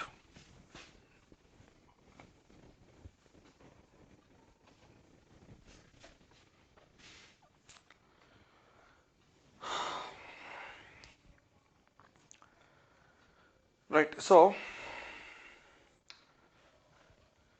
investment, as I said, one of the biggest problem in investment is there. So the investment, there are different sectors, like household sector, corporate sector, government sector, PSUs and all those included. So the investment is reduced in everything, right? So even in household investment also, it has reduced to 10.5% now from 14.3% there, because as I said, in terms of when people, a lot of things are non-economic factors play a role. Households also won't invest anything because the reason is they want to save more in terms of distress, because they are afraid that the bad tidings will continue and probably it will become much worse. So for the rainy day, they will save like any rat or squirrel, which will store grains or nuts so that during winter or something like that, when they won't get anything. Same thing people will also do when things are, economy is not doing well and everybody knows that things are not doing well and inflation is high. People tend to save. People won't. That's why I said that deposit rates are increasing in banks. Banks are flushed with capital. So that is one big factor for the reduction in household investment, because there's no confidence in among the people about the economic growth. And unfortunately, the government is not giving enough time also. The first factor is they are not even accepting that there is a problem. In every economic survey, budget in the last 3-4 years, they have been saying that everything is fine and things will improve and all those things. Even the husband of the present finance minister, who himself is a renowned economist, who was previously an advisor to the Andhra Pradesh government, financial advisor, has come out saying that at least first acknowledge that there is a problem. First, they are not even acknowledging. Second, I doubt it whether even if they acknowledge it privately, whether they have the wherewithal to come up with a plan. I don't think anybody, including the present finance minister, understands the economics. And we have an economic advisor to the finance ministry which nobody has heard of. We are far away from the days of Raghuram Rajan or Arvind Subramaniam, who are well-known, internationally renowned economists. So there is also lack of confidence by the investors, including big industrialists. One big industrialist, Mr. Rahul Bajaj, has openly criticized the government for its political policies which are affecting even the investment and overall the scenario. That's a very important, that feel is very important there. So even big industrial houses are not ready to invest because they're worried about both the economic and political aspects of the leadership. Right, there are many factors basically which is affecting the economy. Unfortunately, this is not happening at all. Right. So the thing is, as I was talking about the decline in the household investments, right? So when you talk about the overall credit, where we talked about the reduction in the credit growth rate, for the non-food credit, the CAGR is the common economic terminology, compounded annual growth rate of non-food credits by the banks, by the scheduled commercial bank, SCBs. SCBs means scheduled commercial banks, all the government banks and private banks like ICICI, HDFC, etc. has come down from 16.7%. The growth rate, compounded annual growth rate of non-food credit given by the SCBs has come down from 16.7% in 2014. So that is the year when this government took over. Now it is 10.5% in 2018-19, and this year probably it will be further less because there is big drop in investment is happening there. So that's a big problem. You can see that because there is no attention is being given there to economy, and only rabble rousing and rhetoric is being used to divert the attention rather than accepting and then taking concrete steps and probably interacting with the globally renowned economists to come up with a concrete plan. If you give me opportunity, I have a concrete plan. I will tell you the concrete plan. Probably over a period of time, I will tell that how to revive the economy, but I don't think anybody will listen to me. So, as I said, the household sector, not only the corporates, not only the PSUs, because the PSUs, whatever profit, there are a few profit-making PSUs. They all have been asked to give a big share of the profit as a dividend to the government rather reinvesting it. Reinvestment will create more demand and more production and more employment. All these are not happening. Private sector is not coming out because they are openly saying now, at least in private, they are saying that they are not ready to invest given the situation in India, both economic and political situation in India. And households are putting their money in banks and rather than investing or anything there. So that's the reason why housing sector is affected. That is the reason why automobile sector is affected. These are the areas where the households used to invest. They used to buy houses, flats, and particularly in the big metropolitan cities. Later I'll give the data how many of lakhs of new units, housing units, particularly flats, are lying unsold. That is putting huge pressure on the builders, and most of them are not able to repay the loans taken from the banks and affecting the NPA position of the banks. And the automobile industry almost finished in India. all the big plans have been shelved. And even when the foreign investors come and say they want to invest in $1 billion in India, creating this many jobs, etc., some senior minister says that, we don't want your money, you are not, some nonsense is being told. And you are driving away investors who are also, some people who are willing to invest in India. Anyway, so there, right, so there is everything, private corporate investment is down. Right. So, for example, the household investments, which have been around 12.8% in 2011-12, in the buildings has now come down to 6.9%. So that means almost 50% drop. So that is putting lot of pressure on the real estate and the corporates who are involved in the real estate sector, who are not able to repay the loans. As of December 2018, old data, December 2019, December 2018, because of the lack of investment by the household sector in real estate, in buildings, in buying new houses, the thing is December 18, 9.43 lakh units of houses, which is worth 7.77 lakh crore rupees, is lying unsold. 9.43 lakh units of houses, which is worth 7.77 lakh crore. Some of them are half finished, some of them are finished almost 90%, but there are no takers. So this amount of money is locked into the existing projects, and what unfortunately the poor corporate guy will do, you cannot blame him, because there is no demand. People are really afraid, because if I buy this, because there is a EMI for 20 years, 25 years, long term EMI, and if I am not sure that my job will be taken away probably, so how can I invest for such a long period of time when I expose myself to the vagaries of the market, when I am not sure about, because of course nobody knows what is going to happen after 20 years, but at least I should be confident about the short term prospects of the economy, that is up to 3 to 5 years. That nobody has a confidence. Though everybody, even if people have the money, they are holding it back with them and depositing it with the banks. That is a major reason for the boom in census, because there is one alternative for the middle class to invest is mutual funds, and which themselves again invest in shares. So that is why the secondary market is booming, even though economy is down like anything. The middle class, which doesn't want to invest, which traditionally want to invest in, particularly in houses, even if they don't live there, they want to rent it out, because this is seen as a future investment. Whenever you want it, you can liquidate it. It's easy to sell a house, for example, for future, for medical purposes or for education of children. They want money, they can easily liquidate it within a month or so. So that is why they tend to invest in the houses. That everybody is stopped because of the fear of what is going to happen to the Indian economy. That is why I think that we are not seeing the worst. As the graph shows, the economic growth has been slowing down for the last 7 consecutive quarters. It is not as if it has been doing well that time. It was not doing well at that time. Now it is becoming from bad to worse, and there are no light to be seen at the end of the tunnel, unfortunately. Right. So in 2011, the number of unsold units was 3 lakh units. Now that was after the great financial depression, which affected the whole world.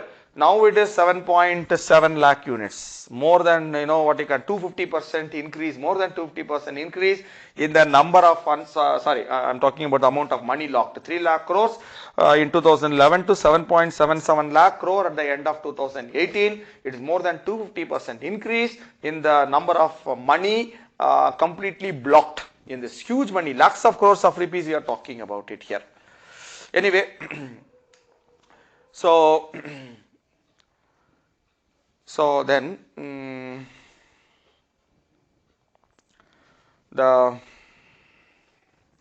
similarly private, this is about the lack of investment, we said. Same thing, private consumption, government consumption may increase because the salaries and pensions given by the government is increasing. But private consumption as a percentage of GDP, private consumption, both investment and consumption are having problem. But you cannot increase one without increasing another. That's what the first flow chart I put it. Private consumption as a percentage of GDP. So this was reached its peak in 2016-17. In 2016-17, it was sorry. This is about okay. This probably this data is right now not very valid. This is, you can say that, though you can derive it is 2018-19, the last data only you can give. It is 60% of GDP. This already I have said, it is percentage of GDP. Private consumption as a percentage of GDP is 60%. Right. So this is also showing a sharp decline in the first half of 2019. So not very good. Right. So that again the government says. That IMF says the global economic outlook will be better in 2020-21, and that therefore our exports should increase, the external demand should increase, and hopefully the internal demand will also increase. So there's a positive aspect, they say. But I given 10 points for what the reason the government is relatively upbeat about the future prospects. But there are also big downside risks are also there. We can also write it out in number of points. What are the downside risks for the economy?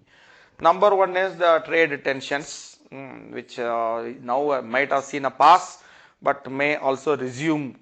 We don't know that. Second, of course, they have not talked about it, but you can add it up. The coronavirus outbreak in China, in Wuhan, in Hebei province.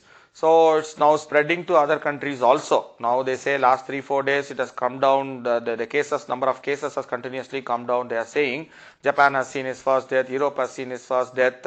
So Hong Kong has seen also. So it's spread to almost all the parts of Southeast Asia, also Singapore, even though countries have taken a lot of steps to contain it and to do that. So that could have an impact on the economy also, on global economic outlook also.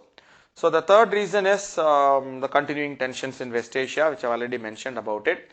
The fourth is the growth in the developed countries. As I said, they are having very low growth rate, 1.7% only in 2019 calendar year. And it's not going to increase drastically that much in 2020 also, because they are facing low demand that is shown in very low inflation. And you don't expect any big thing this year because US is having elections, and Britain has come out of EU, and the Brexit has become already this thing. So all those things could be there, and the continuing pressure our exports could be still negative in the coming year also. So if exports are down, but oil prices increase due to the tensions in West Asia, there will be huge pressure on rupee. Rupee will start to depreciate more. So that will make the imports much more costlier, particularly the oil. So that will cause domestic inflation. So these all are big problems. Maybe I can just weak global demand, right? So that is because the growth is not happening in developed countries. Trade, whether it's good due to trade war or low inflation in developed countries, could be whatever may be the reason. So weak global demand could impact, reduce India's exports, whereas this side it could be West Asia. There could be war also. US will completely destroy Iranian oil wells, and in return Iranian missiles will destroy a lot of oil wells in Saudi Arabia and UAE. So that will lead to huge increase in India's imports, particularly the oil imports there.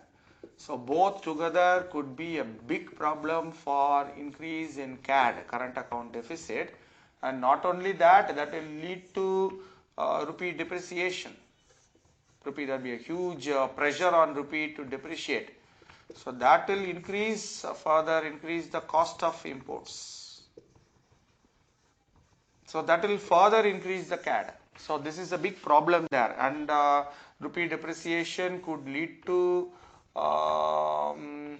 hot money outflows. The FPI will go very fast.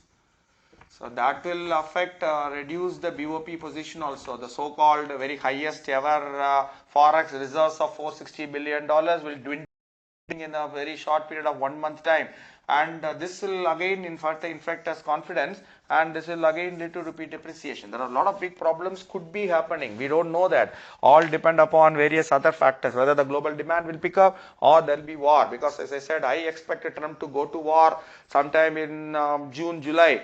So that to create a nationalistic fervor in US, so it will help him to win the re-election against the Democratic candidate. So I expect him, depending upon the way, he will think, his advisors will say, or the opinion polls will say, he may go for a war in, that's the easiest thing, put some bombs in. Anyway, Iran doesn't have missiles to attack US. At the maximum, they can attack Israel or the US allies in West Asia. Who cares? The oil price increases, Trump will be happy because the US is now a net exporter of shale oil and shale gas. So that will be beneficial for them. Europe will be affected because they are net importers. India will be affected because it's an importer. China will be affected because it's an importer. Japan will be affected because it's an importer. Korea will be affected. US will not be affected. So we may see a war sometimes in June, July, just 2 or 3 months, 3-4 months before the US elections. All are possible. So there's a big problem there which could worsen the already a bad situation. This unimaginable situation, if the war erupts, the oil price may go up to $200, but because the Strait of Hormuz, through which all the oil and gas passes through from Saudi Arabia, from Iraq, from Qatar, from UAE, from Iran, everything will be bombed by in the Strait of Hormuz will be mined by undersea mines, sea mines will be put by Iran, and they will attack the shipping. We don't know what is going to happen. Anyway, the next point, the fifth point about the downside risks for India in the coming financial years. IBC will discuss about it later more, which is for the resolution for the banking problem. Has already been working for the last 2.5 years. But many of they just try to resolve. The average time for resolving, they are taking it around 1 year, 340 days or something like that. But still enormous amount of backlog is there. The progress is not, even though it's happening, some resolution is happening, some amount of money is being taken from the people who are defaulted, but it is very, very slow. So the process being very slow, the banks are not ready to invest, to credit give. As I talked about credit growth, there are two reasons for the lack of credit growth. One being there are no demand in the market, nobody is coming to the banks to borrow, and second one is risk aversive nature of the bank. That is because of high bad loans, and the resolution is not happening as fast as we would have liked to. The next point is the investment in public sector. The government is planning with the national infrastructure pipeline. As I said, 1 or 2 lakh crore is planned to do that. But what happens is, now I already said that the fiscal deficit is coming under a lot of stress. So fiscal deficit is already high. So when you have a high fiscal deficit, so already high fiscal deficit, we are not able to bring it down as per the FRBM norms of 3%. When high fiscal deficit, at the same time you are increasing investment by the government through its national investment pipeline. So that will lead to already high pipeline. So that means to further increase in already high fiscal deficit. Already it is high, and it will further increase the fiscal deficit more. So that means high fiscal deficit means the increase in government borrowing. So government will issue government securities. Government will issue securities to borrow from the market, essentially from the banks, government banks. So this is a well-known theory. That is, it will crowding out of private investment. There is no money in the market. So you can add it up intermediate step also, the increase in lending rates in spite of RBI's policy of ease money policy, because the government is increasing, so it can got increase in lending rate by the banks. Lending rate by banks could crowd out the private investments. So that means So either that won't happen, or the banks, the private sector, corporate ECB, it will increase to, already ECBs are increasing, increase in ECB. So increase in ECB means we are increasing the CAD, essentially we are increasing the CAD. So that will be putting pressure on increase in rupee depreciation. So all these are internally connected, everything there. So that will have a big impact. As I already said about in the previous diagram, what will happen if the rupee depreciates also. So all these things will impact, that will rupee depreciation will make it imports costlier. So that will increase inflation. So it's a vicious cycle. We are getting into it. We don't know what this thing was going to happen. So you can just take it, and then we can see.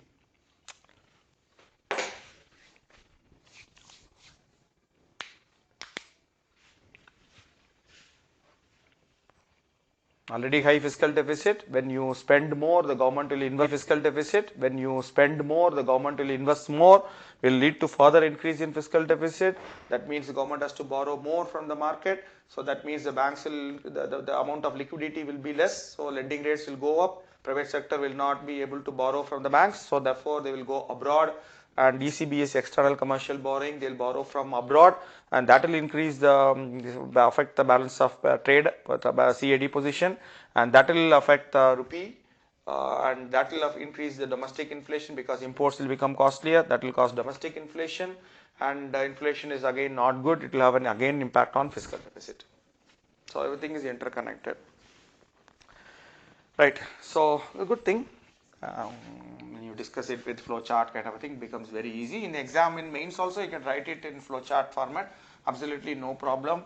Examiners will appreciate that you are able to understand the concepts clearly. That is why you are able to come up with the diagrams, etc. You are not mugging things up. Right. So the government is coming up with a lot of reforms to improve productivity, both in manufacturing and also in agriculture. But it's not happening, then not much of a problem. That's again, you can't increase it. Right.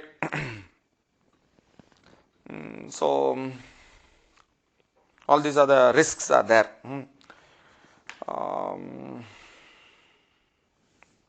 But to overcome this risk, the government is taking enough measures to do that. One is the government is boosting Make in India. So we'll see what are the measures undertaken later. Second is India's rank in the global ease of doing business by World Bank is increasing. So that means we are removing the barriers. We are reducing the number of days for a company to register and start the business, even though it is still much lower than the global average. But some improvement has taken place, huge improvement is taking place. 63 is India's rank in the ease of doing business.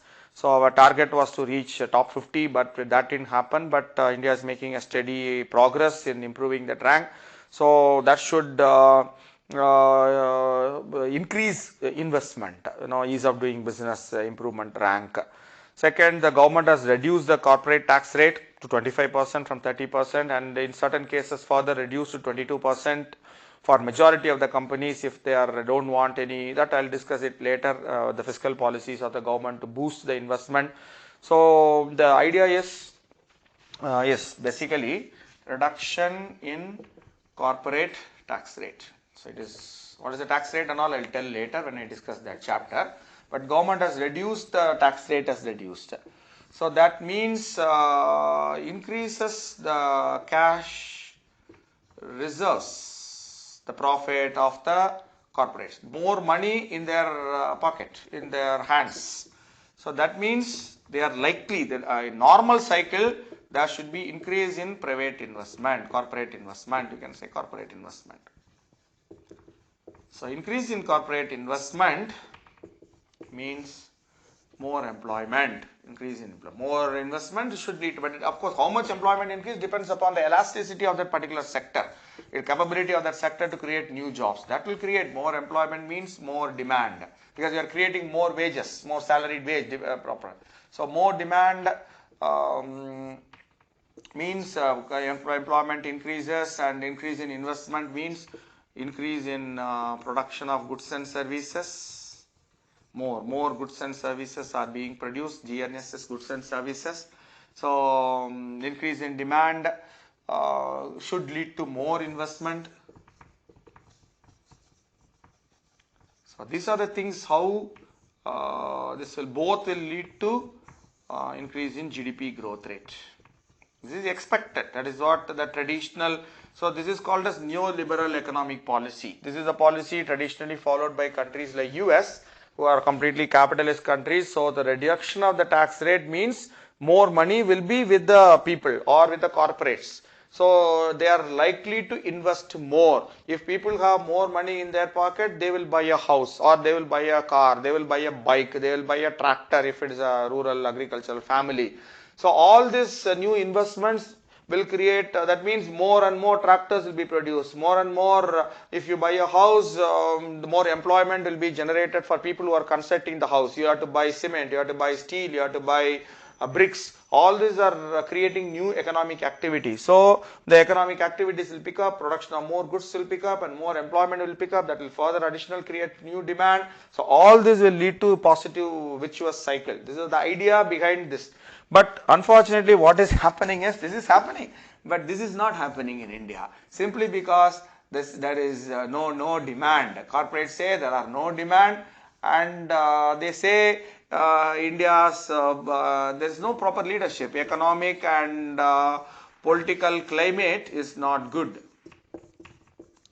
So there is no climate for new investment. Even though they can borrow from the market, they may have additional money with them, nobody is investing. So this is the theory works like that, but in practice it doesn't work like that, because as I said, this is just based on economic factors, because there are many non-economic factors are also involved in the economic growth, in the developmental story of any country. In India, at the present moment, nobody has the confidence to invest.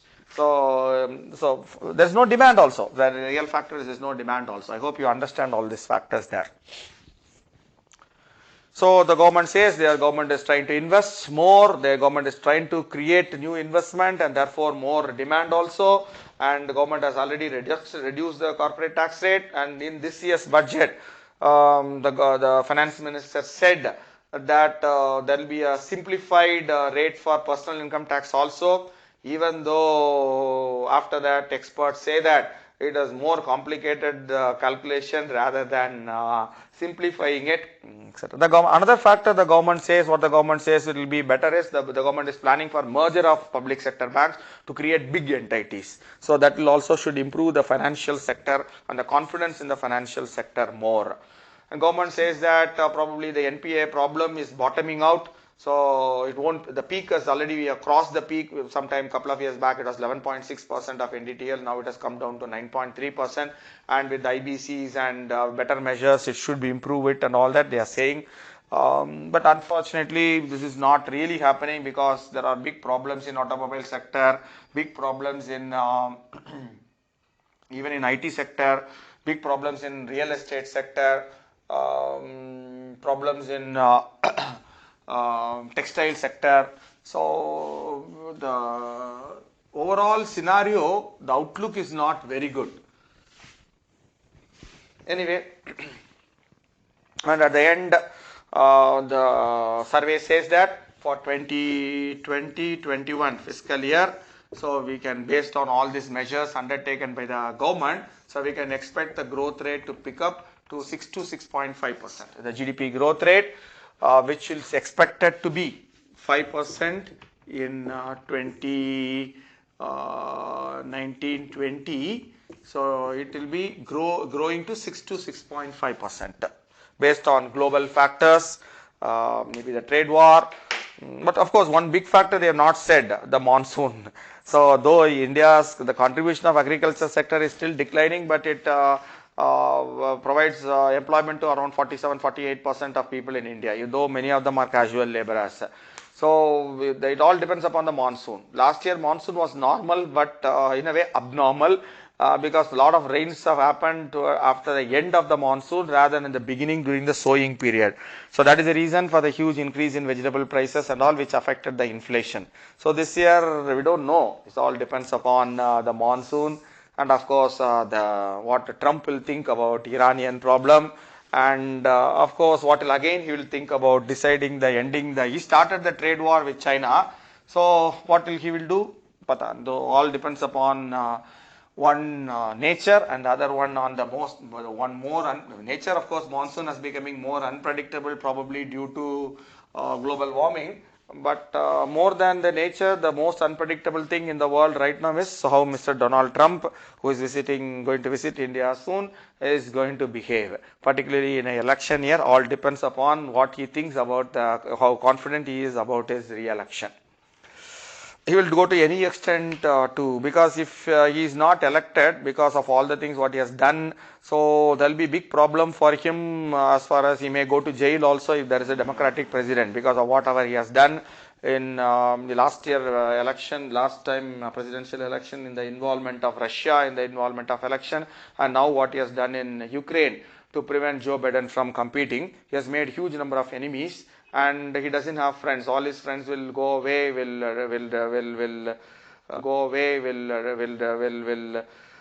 not be with him when he loses the presidency. So he may be in jail by next year. So he will do anything to win the war. So I expect him to go to war with Iran. Right. So that is how the first chapter, the overview chapter, is about.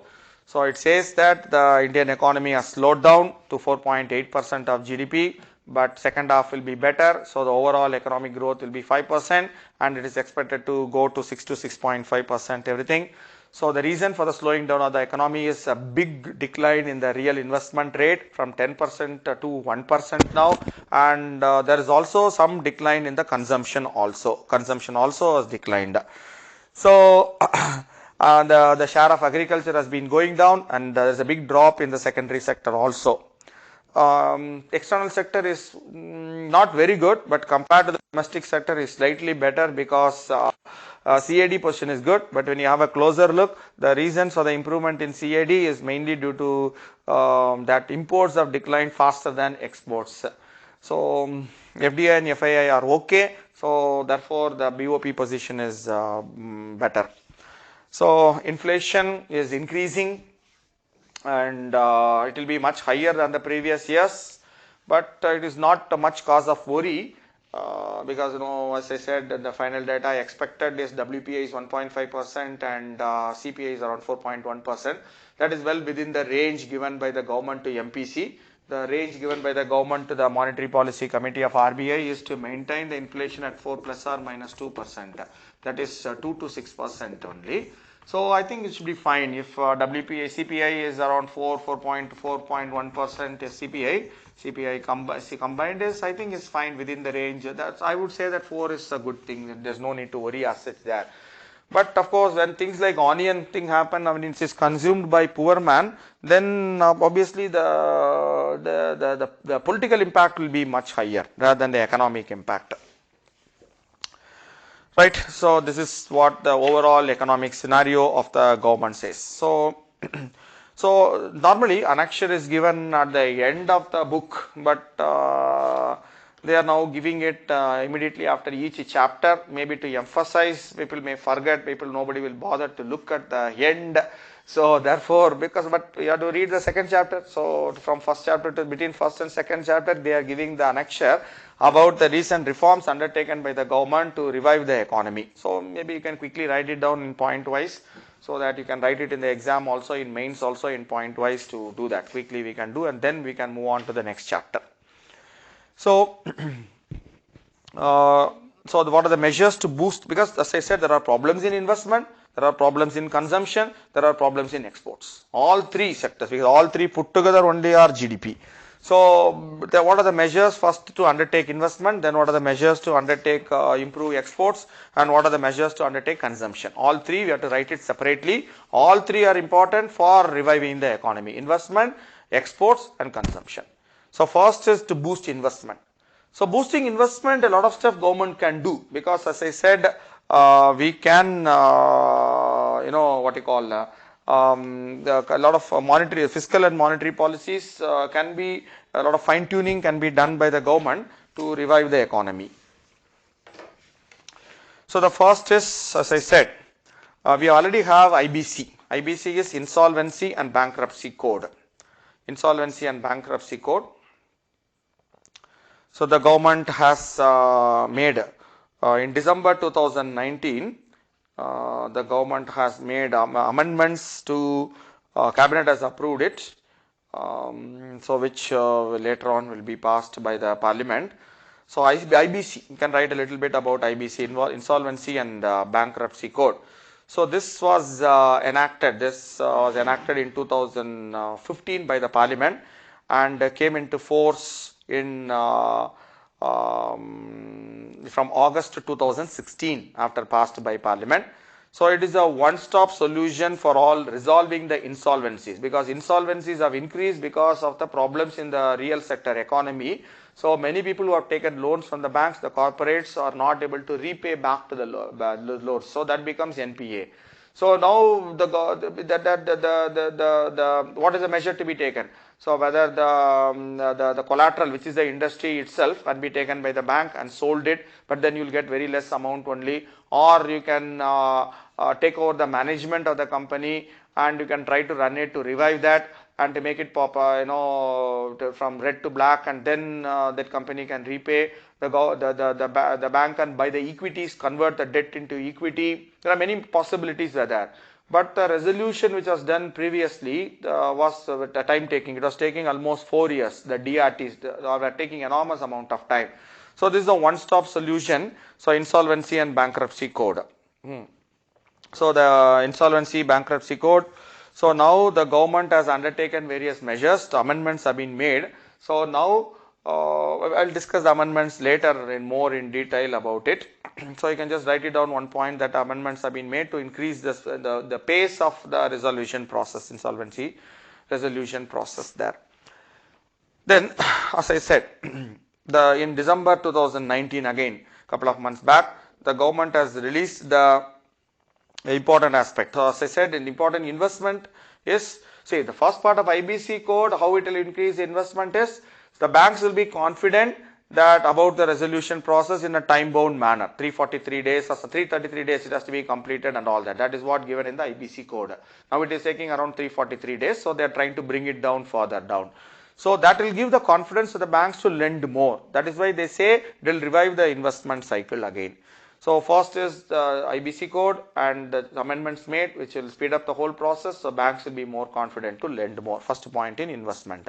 Second is, same thing in December 2019, government has released the report on national, I have already mentioned that, National Infrastructure Pipeline, NIP, National Infrastructure Pipeline, which plans to invest 102 lakh crores, 102 lakh crores NIP from 2019-20. The process has already started to 2024-25.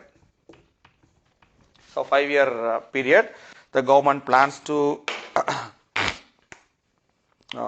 spend this much of crores of money, but the people who criticize it say that it is nothing new as such there, because all these projects at some point of time have been announced by different things like this thing, and they're just collating it and bringing it into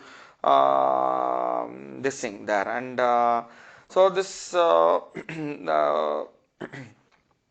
this funding for this project, 102 lakh crores, will be jointly made by center, states and private sector in the proportion of, because this year there can be a question on NIP.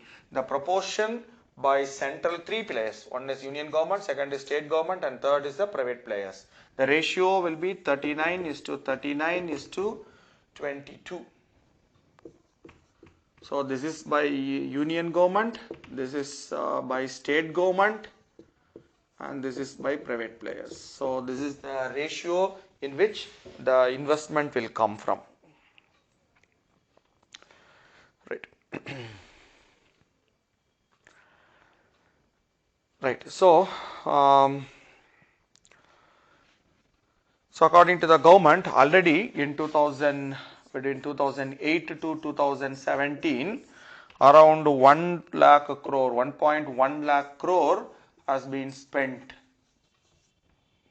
on this thing.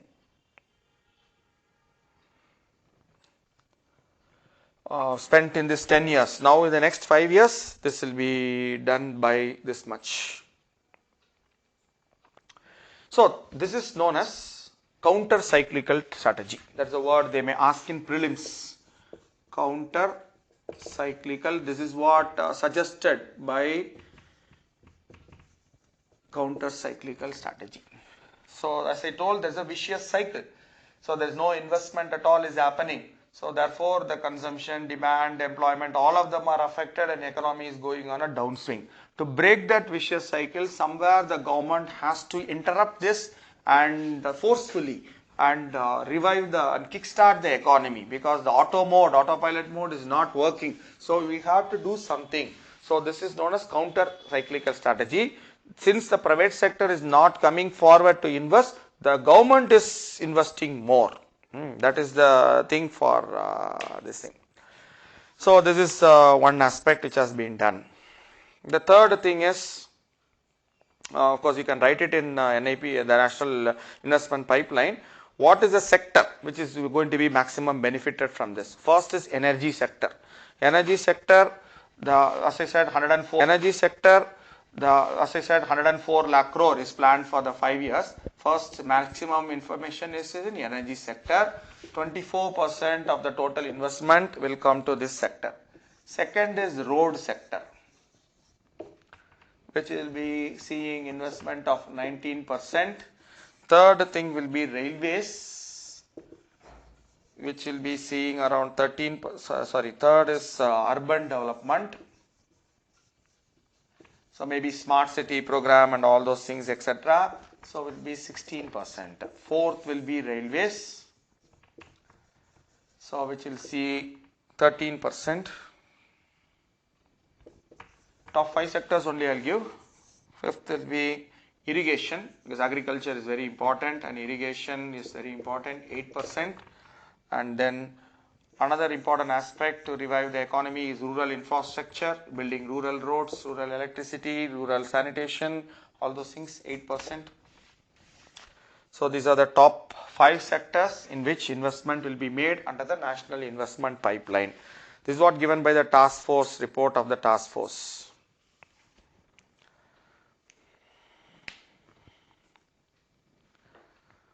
Right. So both urban development 16% and rural infrastructure 8%. So both urban and rural areas have been given. Right. So under this, the task force has also given infrastructure vision 2025. Infrastructure vision 2025, under which it said that first part A1 will be on affordable and clean energy. Affordable and clean energy. By 2025 we have to give for everybody in India 24/7 power availability has to be given. And clean also, because we have to go for not for thermal power plants, more for solar and other clean energy projects. Second is digital services, the digital India. So all over India, everybody should be given not only telecom but high speed broadband services also. Hopefully by that time 5G services also will be coming to India. So e-governance, digital payment mode and all those things, etc. Third is quality education. Later by economic survey also talks about how electricity in schools is directly related to improvement in education. Right. So fourth is convenient and efficient transportation and logistics. So here it talks about roads, railways, airways, ports and all that. Budget also talked about opening 100 airports and all those things, etc. Government is now planning to privatize Air India, and railways also, which I'll talk about it later. 150 private trains they are going to launch. Sagarmala project is going on for ports, and high speed trains network is coming up from the help of Japan, and more cities are connected by metros, all those things. Fifth is housing and water supply for all. So already we have all this national plan for housing by 2022 is there. So sixth is disaster resilient, standard compliant public infrastructure. This year budget also talks about it. We'll discuss that later. Disaster resilient, standards compliant public infrastructure. Seventh is agriculture infrastructure. For this purpose only irrigation and rural infrastructure are given. Then eighth is health and well-being. So these are the different targets given under the Vision 2025 document of the task force set up by the government for under the national investment pipeline there, right. So, but the biggest problem is where this 1 or 2 lakh crore is going to come from. As we have seen, 39%, that is 78% has to come from central and states. So under the present problem of fiscal deficit, where they are going to find this money and do that is going to be a big problem. Anyway, we'll come back to it later. We are talking about what are the recent measures undertaken by the government to boost investment. First point we said is IBC and the recent amendments made in IBC. Second point we said it is national investment pipeline to invest 102 lakh crores in the next 5 years to boost investment. Third point is the government has amended the taxation law through an ordinance, and that will also help to improve investment. So what is that? You can write it within that point. Within the third point, sub points are also there. Now and after this, as I already said, the corporate tax rate has been reduced from 30 to 25%. And for certain cases, the corporate tax rate will be 22% only if the particular company is ready to forego any other exemption. There are many mind-boggling exemptions are there. If they are ready to forego, then their tax rate will be only 22% there. So that is one positive aspect also. This will cover almost 99% of the company, more than 99.5% of the companies whose annual income turnover is less than 4,000 crores. Which I will discuss it more in detail later. Similarly, another change which has come is under Make in India, a new initiative has also been made which has amended the tax laws also. Any new domestic company which is incorporated after 1st October 2019, 1st October 2019 is a deadline for that. So if they are making any fresh investment in manufacturing sector, because this is under Make in India, they have to pay corporate tax of only 15%, 15% only, not 25%, not 22%. For everybody it's 25%.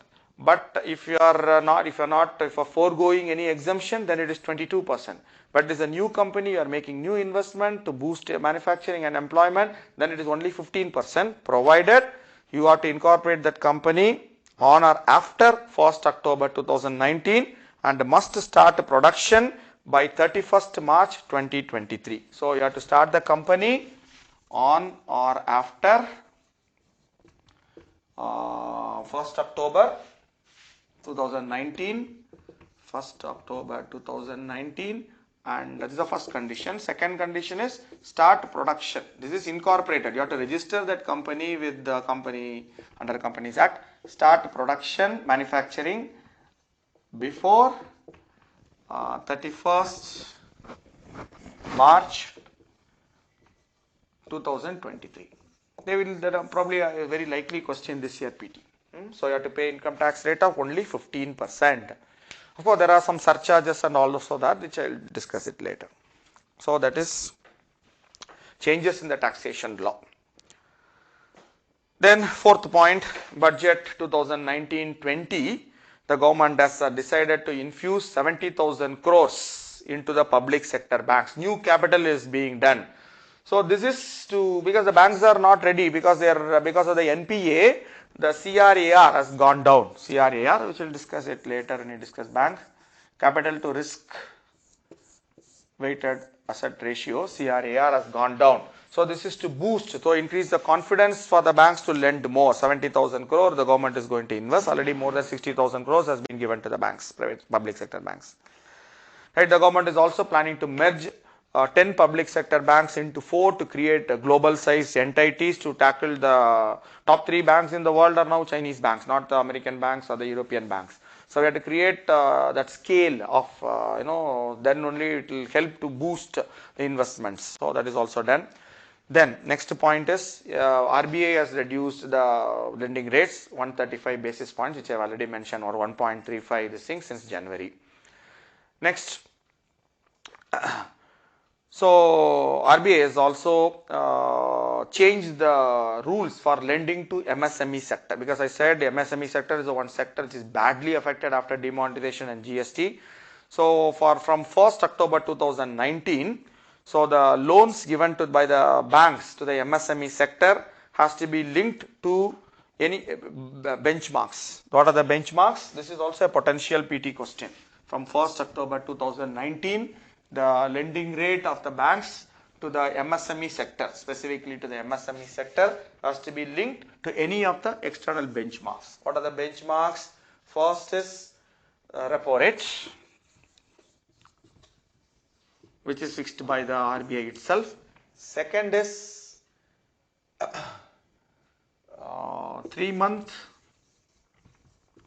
or 6-month T-bills, treasury bills issued by the government of India. This is short-term cash के लिए the government is issuing 3-month short-term T-bills are called treasury bills. So that is either you have to link it with that or with any benchmark given by FBIL. Financial Benchmarks India Private Limited. Financial Benchmarks India Private Limited. So either of these 3 benchmarks the banks have to follow, so to lend. So it cannot be a high rate. So the government wants to provide credit to the affected MSME sector as low as possible, the credit rate, so that we can revive that particular this thing. So what is this FBIL? Right. So FBIL, what is this organization? Financial Benchmarks India Private Limited. Right. So FBIL was created. Right. So it's a very good thing, positively, because we need certain like LIBOR is there in London, which is a benchmark globally for lending by banks, like London Interbank Operating Rate. Similar to that, we also need a domestic thing also. The LIBOR is for the international lending. For us, for the India, within India, we need to do that. So in this FBIL has been set up based on a report given by a committee set up by RBI under Mr. Vijay Bhaskar Committee 2014, because in UPSC prelims you get ABCD 4 statements will be there, which are the statements are right kind of questions also come. So FBIL has been set up based on a report given by Vijay Bhaskar Committee set up by RBI. So it has been created in 2015. So FBIL is under joint ownership of the previous benchmark administrators, FIMMDA, Fixed Income, Money Market and Derivatives Association of India. Fixed Income, Money Market and Derivatives Association of India, FIMMDA. Second is FEDAI, Foreign Exchange Dealers Association of India, FEDAI, Foreign Exchange Dealers Association of India. And third one is IBA, Indian Banks Association, all the banks put together, Indian Banks Association. These 3 are the joint owners of this new benchmark called FBIL, agency called FBIL, which will set up the benchmarks for giving and lending money within India. Right. So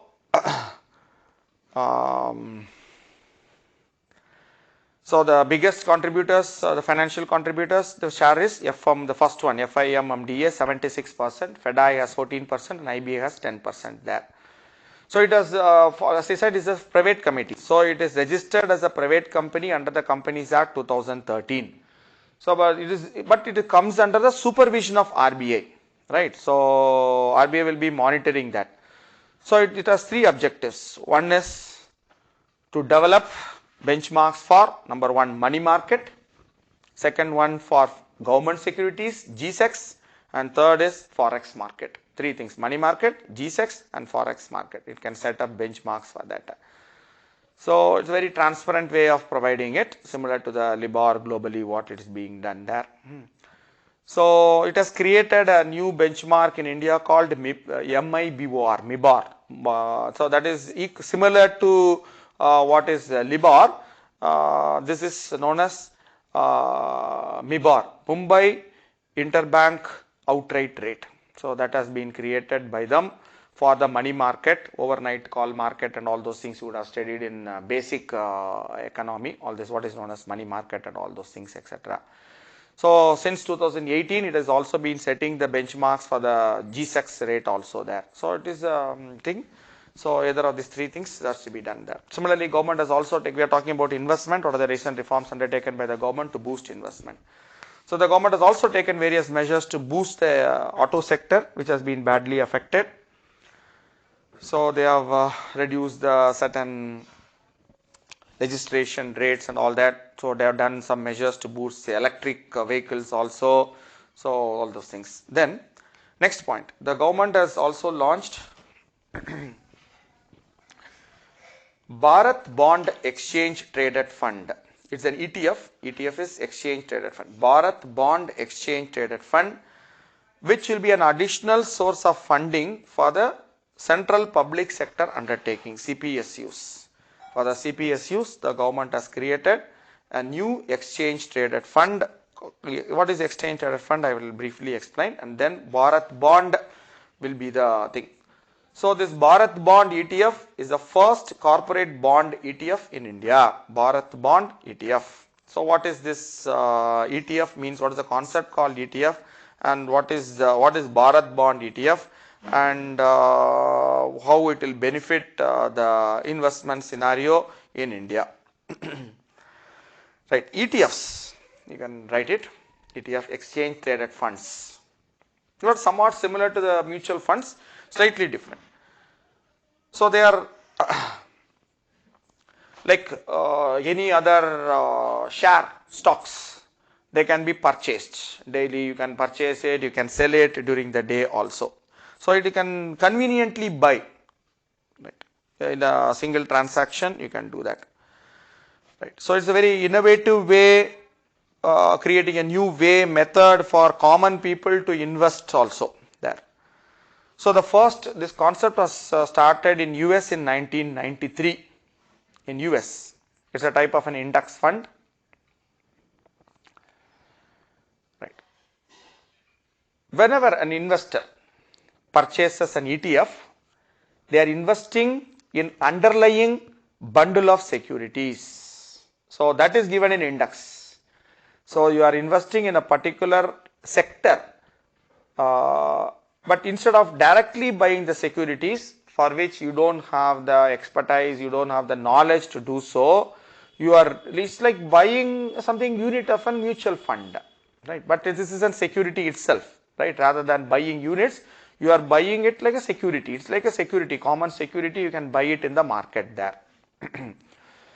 Right. So ETFs don't sell shares directly to the investors. The first time when you buy, you cannot buy it directly from them. That is what normally we do, right? If a company is floating new shares, you can buy it directly from them. Later you can sell it in the market, but ETFs you cannot buy it directly from the market.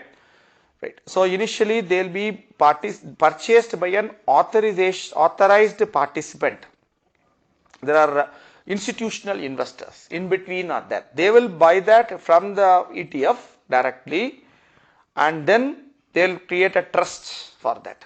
They will be the manager for the whole thing. They will create a trust, and then they will split them into shares. The whole investment is purchased by a middleman called investor, like institutional investor, who will create a trust, and then that trust will issue shares which can be purchased by the investors. So it is like a normal share. It can be traded like a normal share, right? So you don't, the advantage is there is, since it is a share, so there is no entry load like mutual fund or exit load. You can be purchased and sold it any amount of time, so that is easier for the investors to do so. Since you can sell it immediately, the liquidity is also good, and mostly governments give tax benefits also for buying such ETFs, right? So all these things are, there is no capital gains tax given in India for ETF ke liye.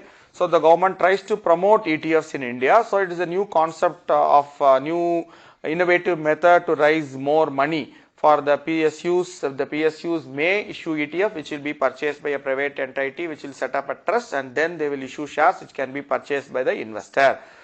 So it is good. So there is a, as I said, innovative method of creating new investment models. So the Bharat Bond ETF, which I said is the first corporate bond ETF in India, India's first bond.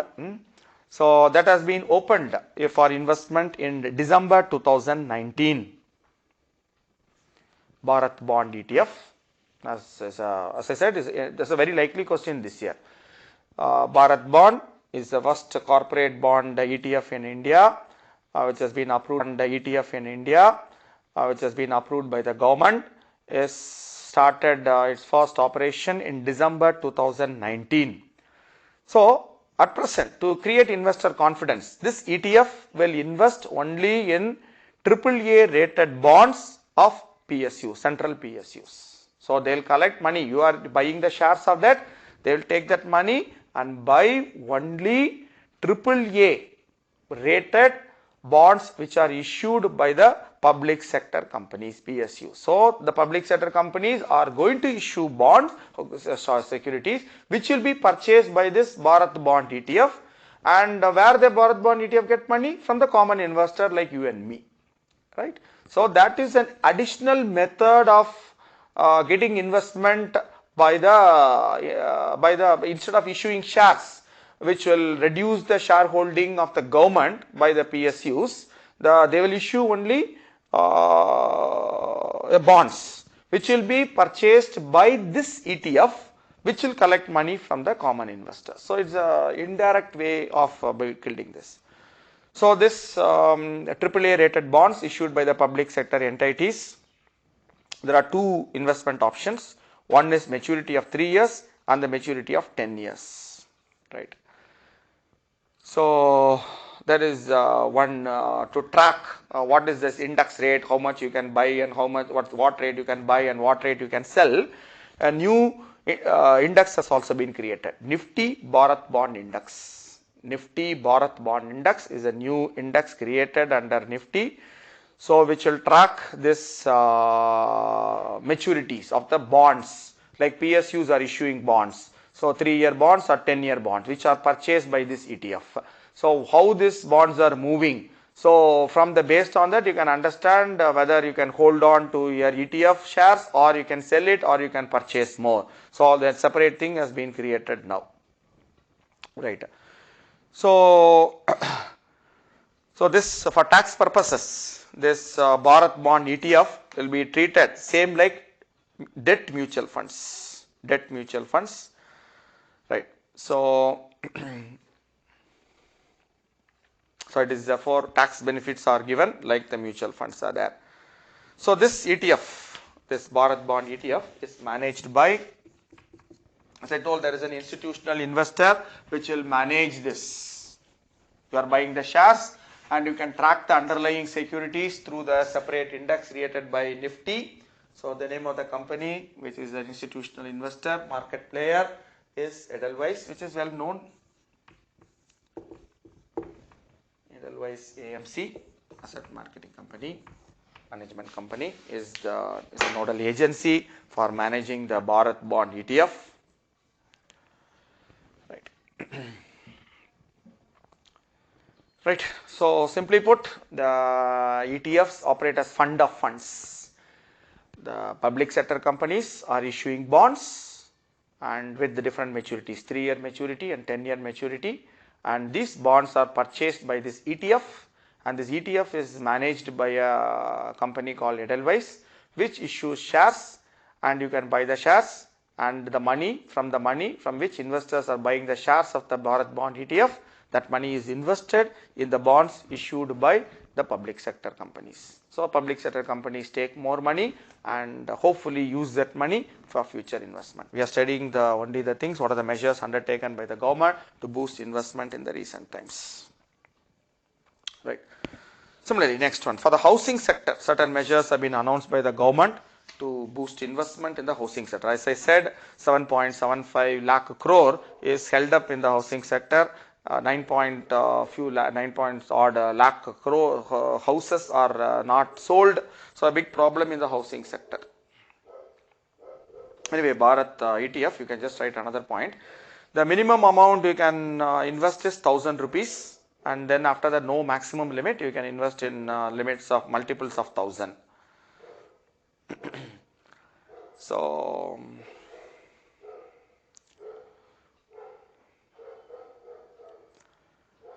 right.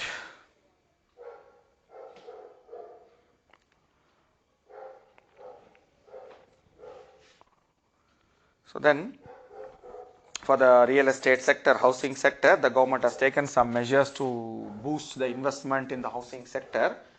So the government has approved the establishment of a special window fund, which will provide priority funding for completion of stalled projects. As I told, the 7.75 lakh crore projects have started. Either they are closing thing or halfway completed, etc. there.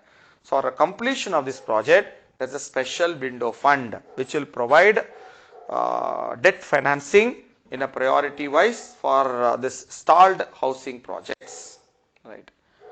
So the government will infuse 10,000 crore to this special window fund, and the government expects that additional fund will be given by banks and LIC, and total money expected for this fund is 20,000 crore, out of which 10,000 crore is given by government special window fund, which will provide funding for the stalled housing projects. The remaining will come from LIC, banks and even private players also. Right. Second is, already the government has started Pradhan Mantri Awas Yojana, which is going on, Pradhan Mantri Awas Yojana. So under which 1.95 crore houses will be built, 1.95 crore houses will be built between 2019-20 to 2021-22. So 2 years time, 1.95 crore houses, new houses are going to be built, and so a little bit information on PMAY, Pradhan Mantri Awas Yojana. So it is the idea is to this was started in 2015 under Ministry of Housing and Urban Affairs. So it aims to, it has two components. One is urban component, PMAY urban, and the second one is PMAY rural. So under PMAY urban, it aims to provide housing for all by 2022. Right. So the minimum size of the house has to be 30 square meters carpet area. So it is under the scheme, the government, union government provides assistance to state and union territories.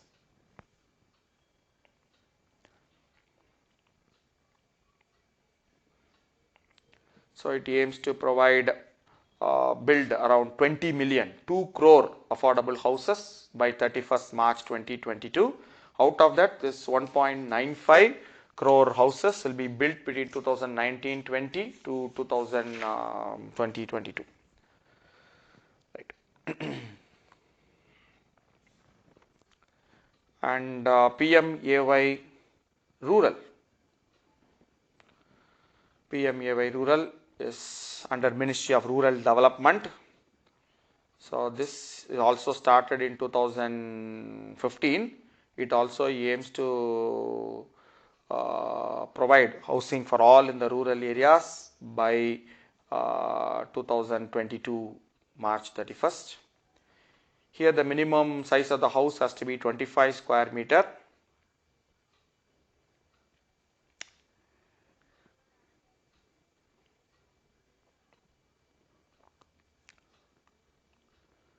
Right. So this is it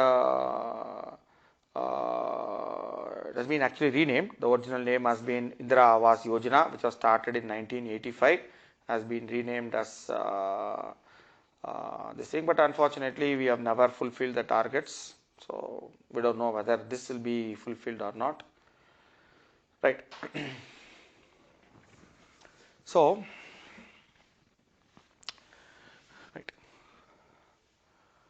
Next is how to promote this thing. So the government, because NBFCs are facing big problems, which I will discuss it later. So they are facing a lot of problems. IFSL issue has come also there. So for this, the government has specifically for providing funding to NBFCs, and the government has started partial credit guarantee scheme. Partial credit guarantee scheme has been started by the government. So under this scheme, the government will purchase, not the government, banks will purchase, public sector banks will purchase assets from financially sound NBFCs, so that once the assets have been even partially completed assets, which they might have given loans but not completed, so their money is locked, so they cannot give further, so their money is locked, so they cannot give further lending. So when PSBs take over that asset and the risk associated with the asset, then the NBFCs are now free to give more lending, because they got the money, what they have given it to the borrower, they have already taken it from the public sector bank. So they have money right now which they can use it for further lending. So this is called partial credit guarantee scheme, right? So this but this is, the word is partial credit. So this has been also approved in December 2019 by the government. So this total amount of money which the banks can invest in this is 10,000 crore, but they can take loss only up to 10% of the value of the asset. That's why it's called as partial credit guarantee scheme. This is also potentially can be asked in the prelims. Partial credit guarantee scheme. This is to help NBFCs. So any stressed asset, they can sell it to the bank, but banks will take only up to maximum of 10% loss of the total value of the asset. The total money which can be invested by all PSBs, public sector banks, in this scheme is 10,000 crores. So, right. So this will, they can buy assets which are already under the stressed category from 2018 October onwards, but this asset has to be at least BBB plus. Only this assets they can take over, and maximum loss they can take it is 10% of the value of the asset. BBB plus assets only they can take it. So this is to provide some benefit to the NBFCs which can lend further. Right. Right. So next thing is these are the measures undertaken by the government. So similarly, government has been traditionally been liberalizing policies on FDI. So FDI policies has been liberalized further. So most of the sectors 100% automatic route, they can, FDIs can be investing right now there. Right. Last point on investment is government has again modified the Income Tax Act. So the angel tax will not be applicable for startups registered with the concerned department, DPIIT. So angel tax will not be applicable. So this has been one of the high demands for the startups, that startups are taking huge amount of risks. So they should not be put under tax burden. So angel tax, you can write it. What is the angel tax? So angel investors are the investors who invest in startups. Angel, they are called angels. They are like angels. So they come, I have an idea, I don't have money, I go to them. So they invest in me, but they are taking huge risk in me. In me means any startup guy who has got a brilliant idea. So anybody can invest in angel funds, either it's high net worth individuals or foreign funds, VC, venture capitalists, all those people can do. But they are, many countries don't have angel tax. So the similar, but India has it. So they say it has been affecting the investment of industry, that's affecting the startups also. So India has been one of the countries with the third highest amount of startups and all that. But many of the initiatives fold up after a short period of time because they don't have money to carry it on. So angel tax is levied on the capital raised via the issue of shares by unlisted companies. Angel tax is levied on the capital raised by the issue of shares by unlisted companies if the share price of the issued shares is seen by in excess of their market value of the company, because they buy it at a higher rate because they are providing new capital to the startups. So I am telling it again. Angel tax is levied on the capital raised by the issue of shares by unlisted companies if the share price is deemed to be higher than the market value of that company.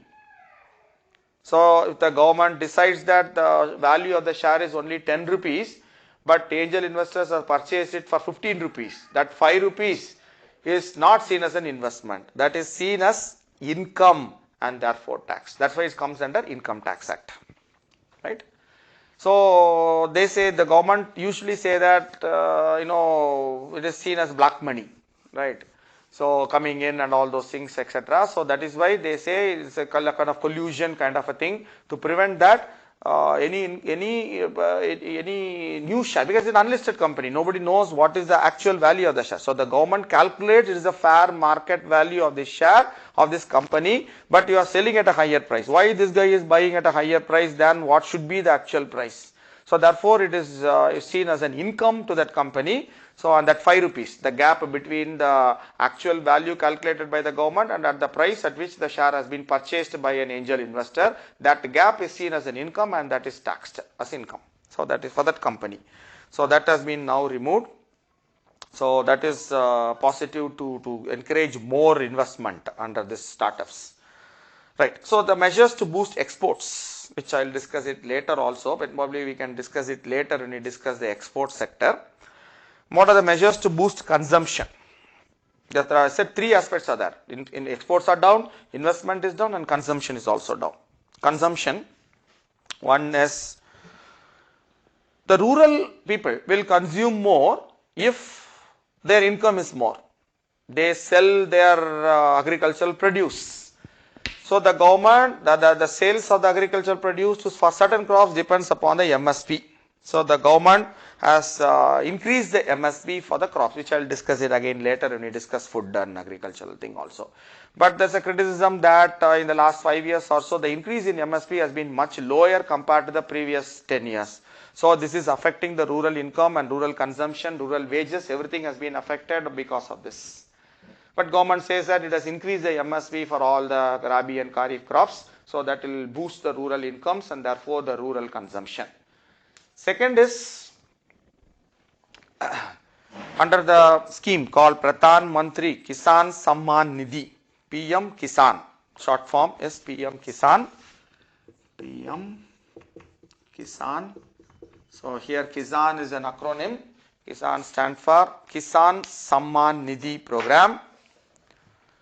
Under this program, PM Kisan program, an income support of 6,000 rupees per year. Under PM Kisan program, an income support for the poor farmers, small and marginal farmers. It is provided only for small and marginal farmers. So it is a CSS, central sector scheme. 100% funding is provided by the union government. right. So under this scheme, 6,000 rupees per year has been given to all the eligible farmers, which are small and marginal farmers, or all are getting 6,000 rupees per year. That is some income support, some minimum support per annum. But 6,000 rupees per annum is 500 rupees per month. So when the price of gas cylinder is 1,550 rupees, so 500 rupees income support is not much be useful. So this scheme has come into force from December 2018. December 2018. So it is the 6,000 rupees is given in 3 installments. Once in 4 months, they will get 2,000 rupees there. Right. So, but again, this scheme has been criticized a lot. A report has come 3 days back which says that after now more than 1 year, only very few farmers, hundreds of farmers only have benefited from this scheme. So one reason is not many people are aware about this program, and second is they're reluctant. The government announces many schemes just to say that we are doing this scheme. Hardly any money is allotted for that and all those things, etc. The maximum number of beneficiaries have been from UP. Naturally big state. So right now more than 85 lakh beneficiaries have been registered under this scheme, but they say actual beneficiaries are very few hundreds or few thousands only. Anyway, so this is one thing. Second is, this is to boost rural consumption, right. Another scheme is, government has approved a new scheme to provide pension coverage for the trading community. Traders, small traders particularly, don't have anything. If they are old, they have to close their small kirana shop kind of a thing, and they won't get any benefit. Under this scheme, all shopkeepers, retail traders, and self-employed people, they'll get a monthly pension of 3,000 rupees per month after they cross the age of 60 years. Shopkeepers, retail traders, and self-employed person like chai wala dukan banda bhaiya etc. will get 3,000 rupees per month once they attain the age of 60 years. This is to increase their income so that they will boost their consumption. Next, changes in GST have also been made. A lot of things have been simplified, and the government says that this will also boost consumption. So these are the 4 major areas the government is claiming that this will boost consumption. So this is overall thing is over for the first chapter. As I said, there are 11 chapters in volume 2, but don't worry, because the first chapter is always the most important chapter. That is why because it gives an overview, an idea about many things, etc. So we'll complete it, because the volume 1, which is blah blah blah, essentially the ye karna hai, wo karna hai type of a thing, with putting the blame on the previous government, etc. So as I said, I have planned 4 classes for survey and 2 classes for budget. So this is the first lecture is over. 3 more lectures I will do. So probably around 2 lectures for the volume 2, 1 lecture for volume 1, and then 2 more lectures for budget. So if needed, I can add give 1 more lecture also. It is not a problem as such there. So anyway, so wait for the next lecture. As I said, I posted a lot of videos on my Facebook page, Ravi Chokkalingam IAS Academy. So you can just, many of these lectures are economy oriented lectures also are there, 20 minutes, 15 minutes, 20 minutes, 25 minutes, etc. So you can just go through those lectures.